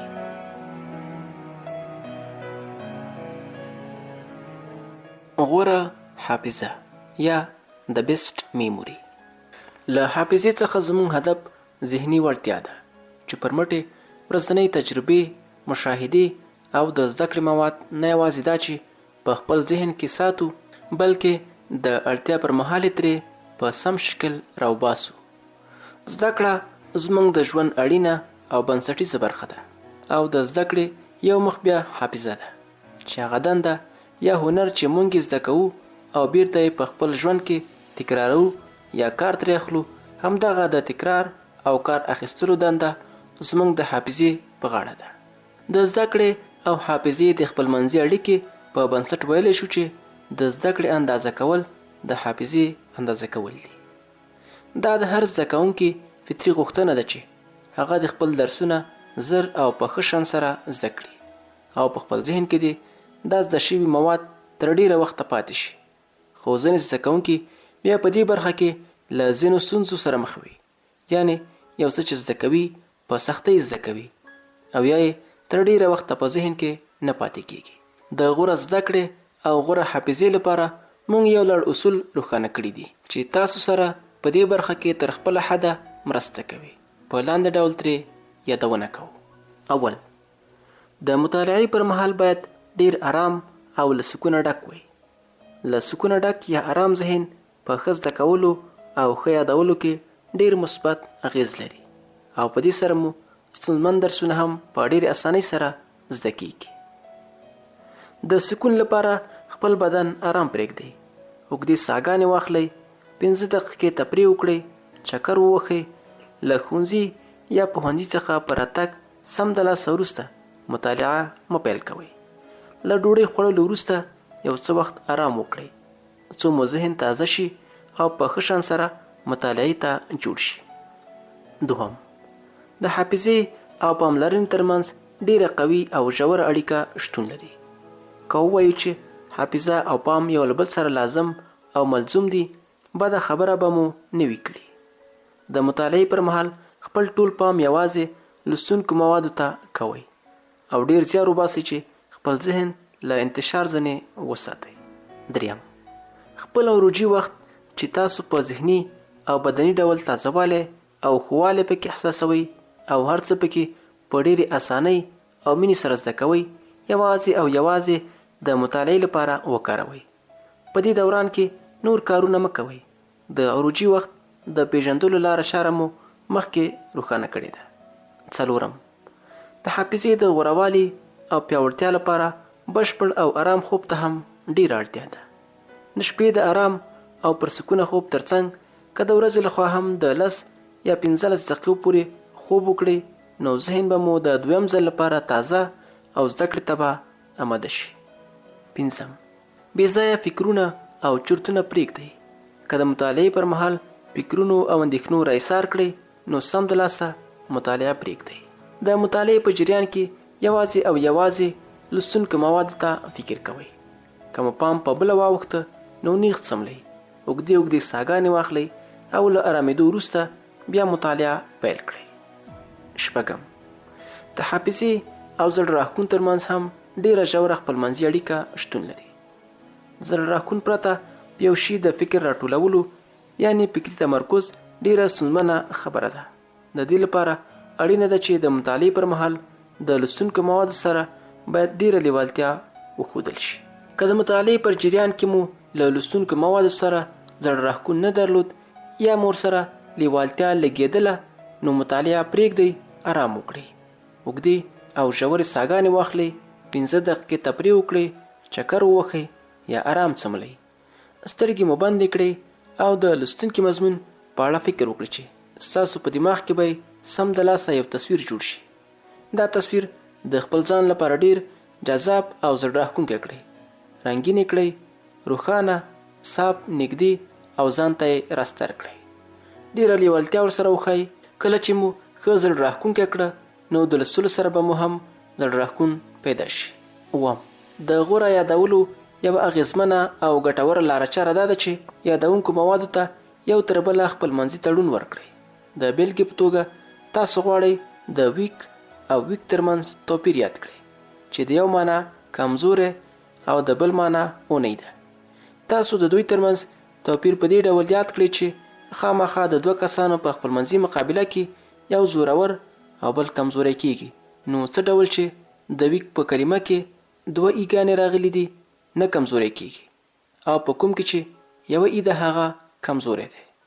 همداشان د پرنسپل او پرنسپل ترمنځ توپیر هم یاد کړئ چې دلته د یو پرنسپل معنا د ادارې مشر ده او د بل معنا اصل یعنی قانون دی. د رول په پای کې ای راغلی. نو اوس دا زده کړئ چې د کوم پرنسپل په پای کې ای راغلی ده د هغې معنا اصل قانون او تګلاره ده او د دویم معنا به د ادارې مشر وي. اتم، که د یادولو مواد ډیر اوږد یا اوږده وي نو غوره دا ده چې لومړی یو پاراګراف یاد کړئ. په پای کې څو ځلې ټول مواد له سر نه تر پایه تکرار کړئ چې دا لاره چاره د وړو زده کوونکو لپاره ډېرې غوره پایلې لري. نهم، که چیرې تاسو یو سبق په 10 ځلې تکرار سره یادوئ نو په یو وخت کې 10 ځلې مه تکراروئ. د حافظې د غوروالي لپاره یې ښه لاره چاره دا ده چې 5 ځلې اوس تکرار کړئ، 3 ځلې لږ وروسته تکرار کړئ او 2 ځلې یو څه وخت نور وروسته پسې تکرار کړئ. په دې لارې چارې سره بس تاسو یو څه ډیر وخت ولګیږي خو په یاداشت کې مو ورسره له حده ډیر ښه والی راځي. تاسو کولی شئ منځنۍ وقفه هم پکې رالنډه کړئ په دې ډول چې 5 ځلې اوس، 3 ځلې 1 ساعت وروسته او 2 ځلې بیا 1 ساعت وروسته. لسم، خپل درسونه زر او په پرله پسې ډول تکراروئ. د درسونو تکرار د یادولو لپاره ډیره اغیزمنه لاره ده. زموږ ذهن تر 100 سلنه پورې مواد تر 4 ساعتونو پورې ساتلی شي. د 4 ساعتونو وروسته د هېرېدلو عمل پیل کیږي. نو ځکه هر هغه مواد چې نن تکراروئ د 4 ساعتونو لپاره د بیا ځل لپاره خامخا تکرار کړئ او بیا یې په راتلونکو ورځو کې 2 یا 3 ځلې تکرار کړئ. که خبره خدا ده چې که تاسو د تکرار په دې لاره چاره عمل وکړ نو ستاسو د هېرېدلو وخت نظر د یادولو وخت ته یوازې 10 سلنه پاتې کیږي او پاتې 90 سلنه یادولو یا زده کړې ته پاتې کیږي. 11، د یادولو او زده کولو وروسته ویده کول هم د حافظې په غوروالي کې بنسټیز رول لوبوي. له څېړنو جوته شوې چې د شپې له خوب څخه مخکې درسونه په ښه شان سره زده کیږي او تر ډیره د انسان په ذهن کې پاتې کیږي. د انسان ذهن لومړني او وروستي اطلاعات د منځنیو اطلاعاتو په پرتله ښه زده کوي.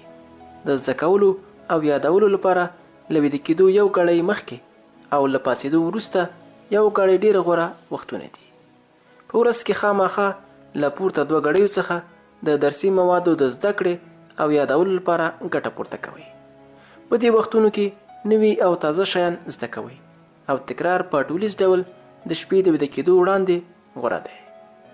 12، کله چې تاسو یو شی یاد کړئ نو هغه لا ډیر یاد کړئ.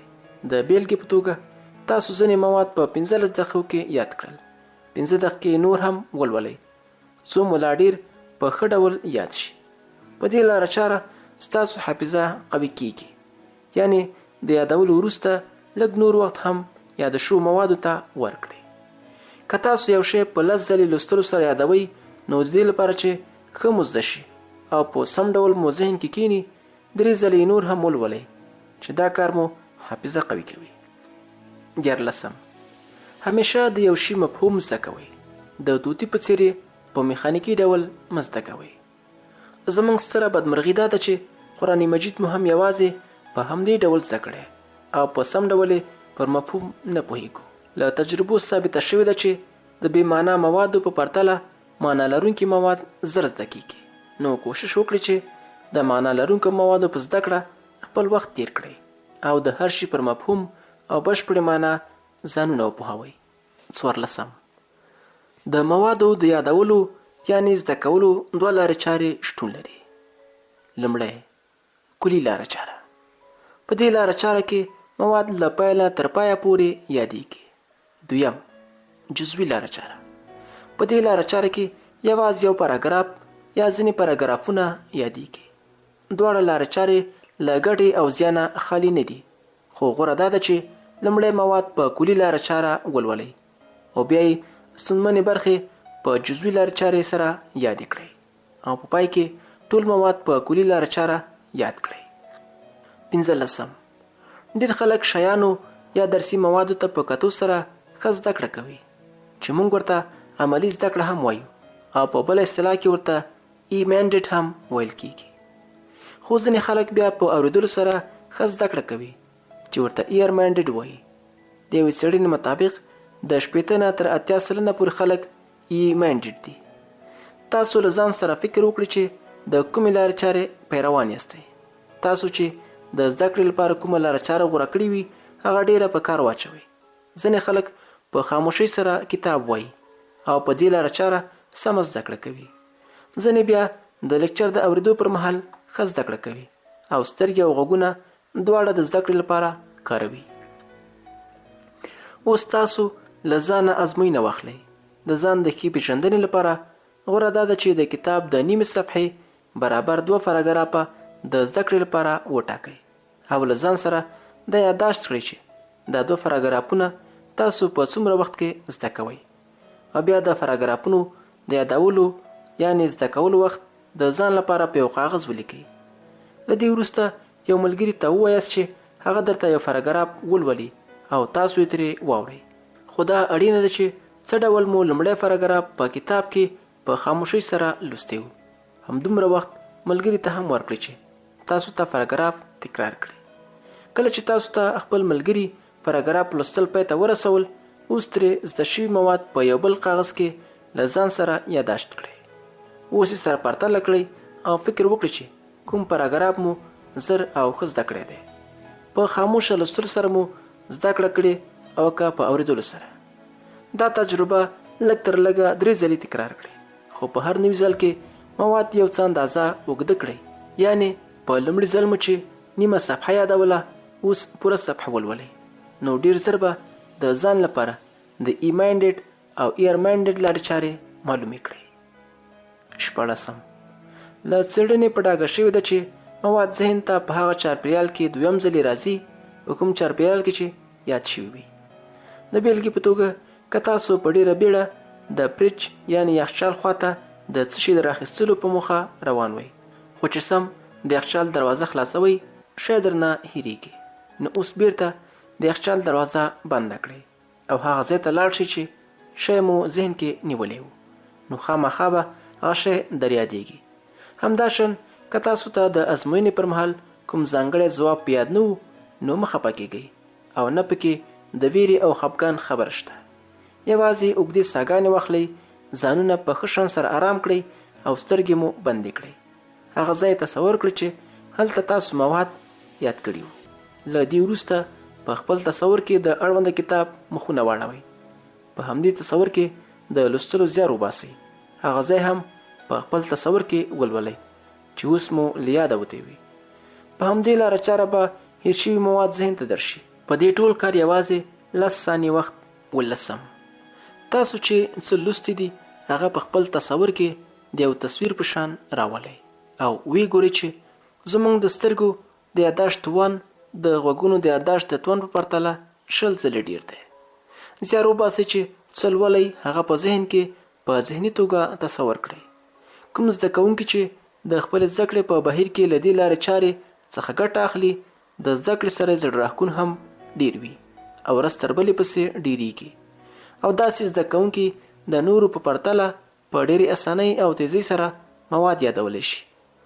دا لاره چاره د حروفو یادولو یعنی سپیلینګ، د لغتونو یعنی وکابلري د یادولو، د تاریخ زده کولو او ریاضیاتو زده کولو په برخه کې ډېره اغیزمنه او ګټوره ثابته شوې ده. په دې لارې چارې سره مواد په اسانۍ سره په ذهن کې کینی او ښه پکې ساتل کیږي. د څېړنو له مخې په ډاګه شوی چې هغه زده کوونکي چې هغوی په اسانۍ سره لغاتونه او حروف یادوي په خپلو مغزو کې د الفاظو د روښانه تصویر ګرځولو او جوړولو ځانګړنه لري. که غواړئ چې له دې لارې چارې په سم ډول ګټه پورته کړئ، لاندې تمرین ترسره کړئ. تمرین: اول، بدن مو ښه آرام کړئ. عضلات مو په ښه شان سره سست کړئ. سترګې مو بندې کړئ او د خپل خوښې شی یا شخص لکه ملګري، ښه شخصیت یا د خوښې وړ تلویزیوني پروګرام په خپل ذهن کې تصور کړئ. بیا یې تصور کړئ تر دې چې ستاسو تصور ښه روښانه شي. 2. اوس په بندو سترګو یو اسانه، وړوکی او زړه راښکونکی لفظ لکه نجلۍ یعنی ګرل تصور کړئ. تصور مو روښانه او واضح کړئ. اوس په دې ښه روښانه شوي تصور کې ګرل سرچپه یعنی د ښي او چپ اړخ ولولئ. له ښي خوا GIRL، له ښي خوا LRIG، له چپې خوا GIRL. که دا الفاظ مو په سرچپه ډول هم سم ولوسته نو د دې مطلب دا ده چې تاسو سم تصور کړئ. 3. اوس په همدې لاره چاره یو څه غټ الفاظ لکه ښوونکی یعنی ټیچر تصور کړئ. دا هم له ښي خوا نه چپې خواته او له چپې خوا نه ښي خواته ولولئ. په سرچپه شکل توري په یادو ولولئ. ښوونکی یعنی ټیچر. که په دې کار کې مو بریا ترلاسه کړه نو پوه شئ چې ستاسو تصور روښانه دی. تاسو کولی شئ غټ الفاظ د اسانوالي لپاره په برخو هم وویشئ لکه ټیچر یعنی ښوونکی چې دا ویشنه مو لا تصور روښانوي. 4.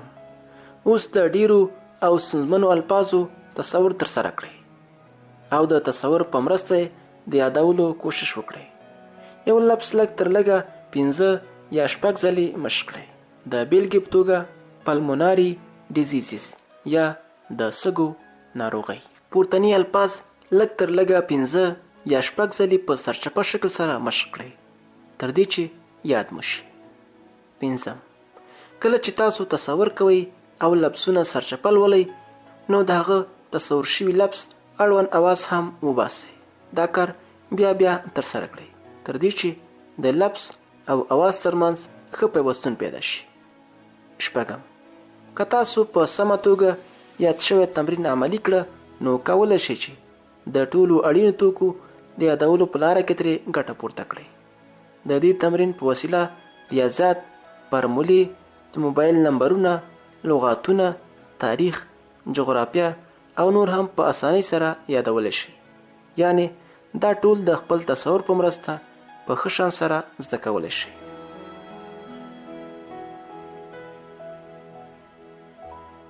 له ازموینې ویره.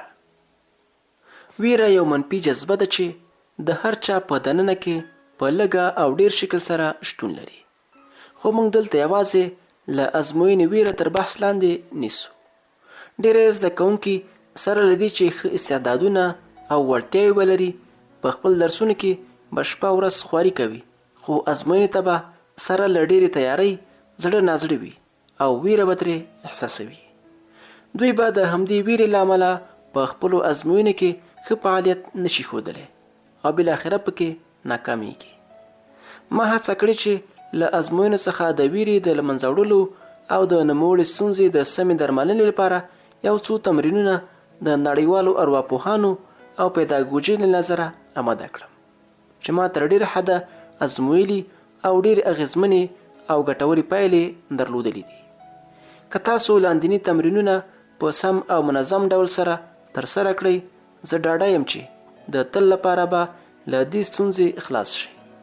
ویره به مو له منځه لاړه شي او بیا به په ډېر جرأت او ډاډ سره خپلې ازموینې ورکوئ او ښو پایلو ته به پکې رسیږئ. ځینې زده کوونکي د خپلو زده کړو په بهیر کې دا سر ټکوي چې ګنې موږ خپلو ازموینو ته ښه خواري هم کوو خو بیا هم پکې ډېرې نمرې نشو وړلی چې دا هر څه د دوی د ویرې له امله وي او یوازې په خپلو ذهنونو کې له ازموینو ویره احساسوي. د ازموینې د پیل کېدا یوه اونۍ وړاندې لاندې تمرین ترسره کړئ.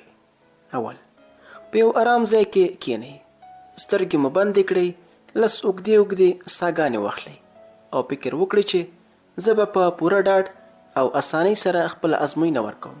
ما ته به ټوله پارچه سل په سله راځي، یعنی زه به د ازموینې د پارچې په ټولو پوښتنو په ښه شان سره پوهیږم.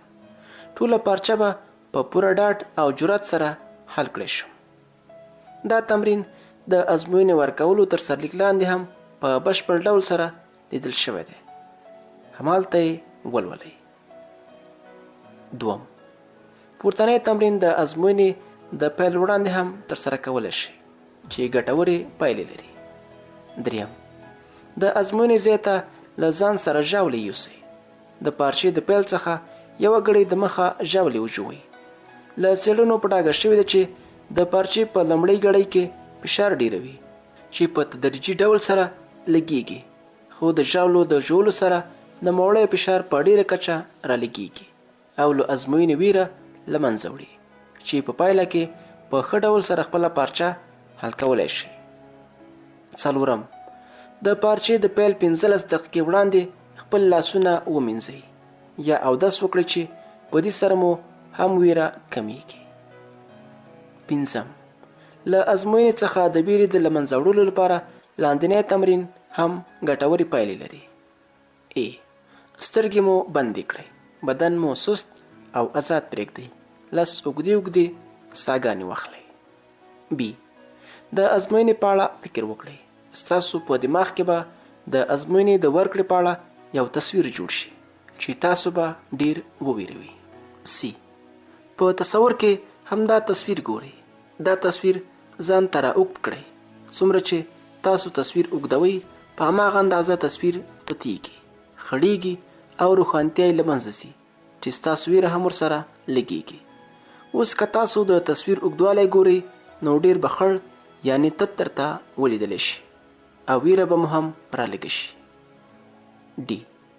تصویر ته همداسې ګورئ او د ځان لپاره نور هم اوږد کړئ، ډیر یې لوړ کړئ او په همدې لرېوالي کې هم وګورئ. اوس به تاسو ته نوموړی تصویر یوازې د یو وړوکي ټکي یعنې نقطې په څیر ښکاره شي چې هیڅ ویره به ترې نه لرئ. E. لږ څه وخت همدا تصویر وګورئ، بیا سترګې پرانیزئ، ښي او چپ خواته وګورئ. F.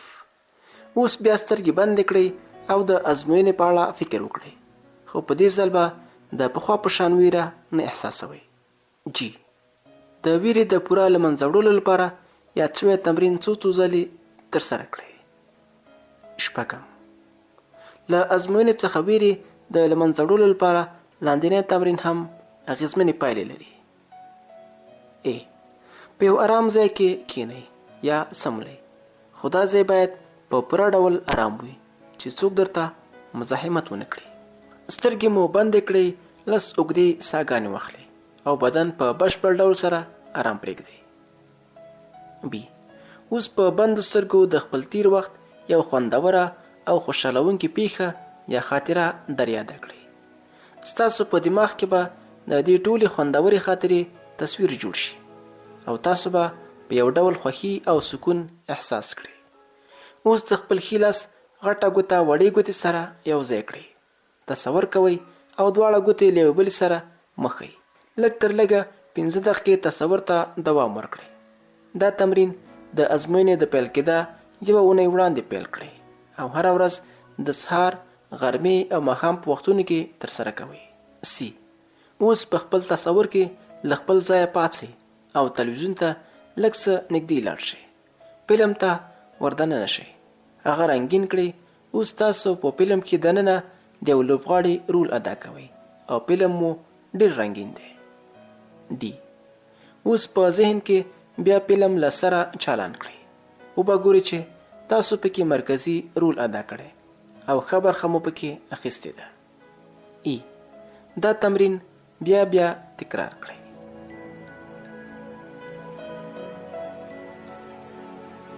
د زده کړې په ډګر کې د ذهن رول. د انسان ذهن دوه مهمه برخې لري. اول شعور، دوم لا شعور. زموږ ذهن کابو 90% لا شعور او یوازې 10% برخه شعور احاطه کوي.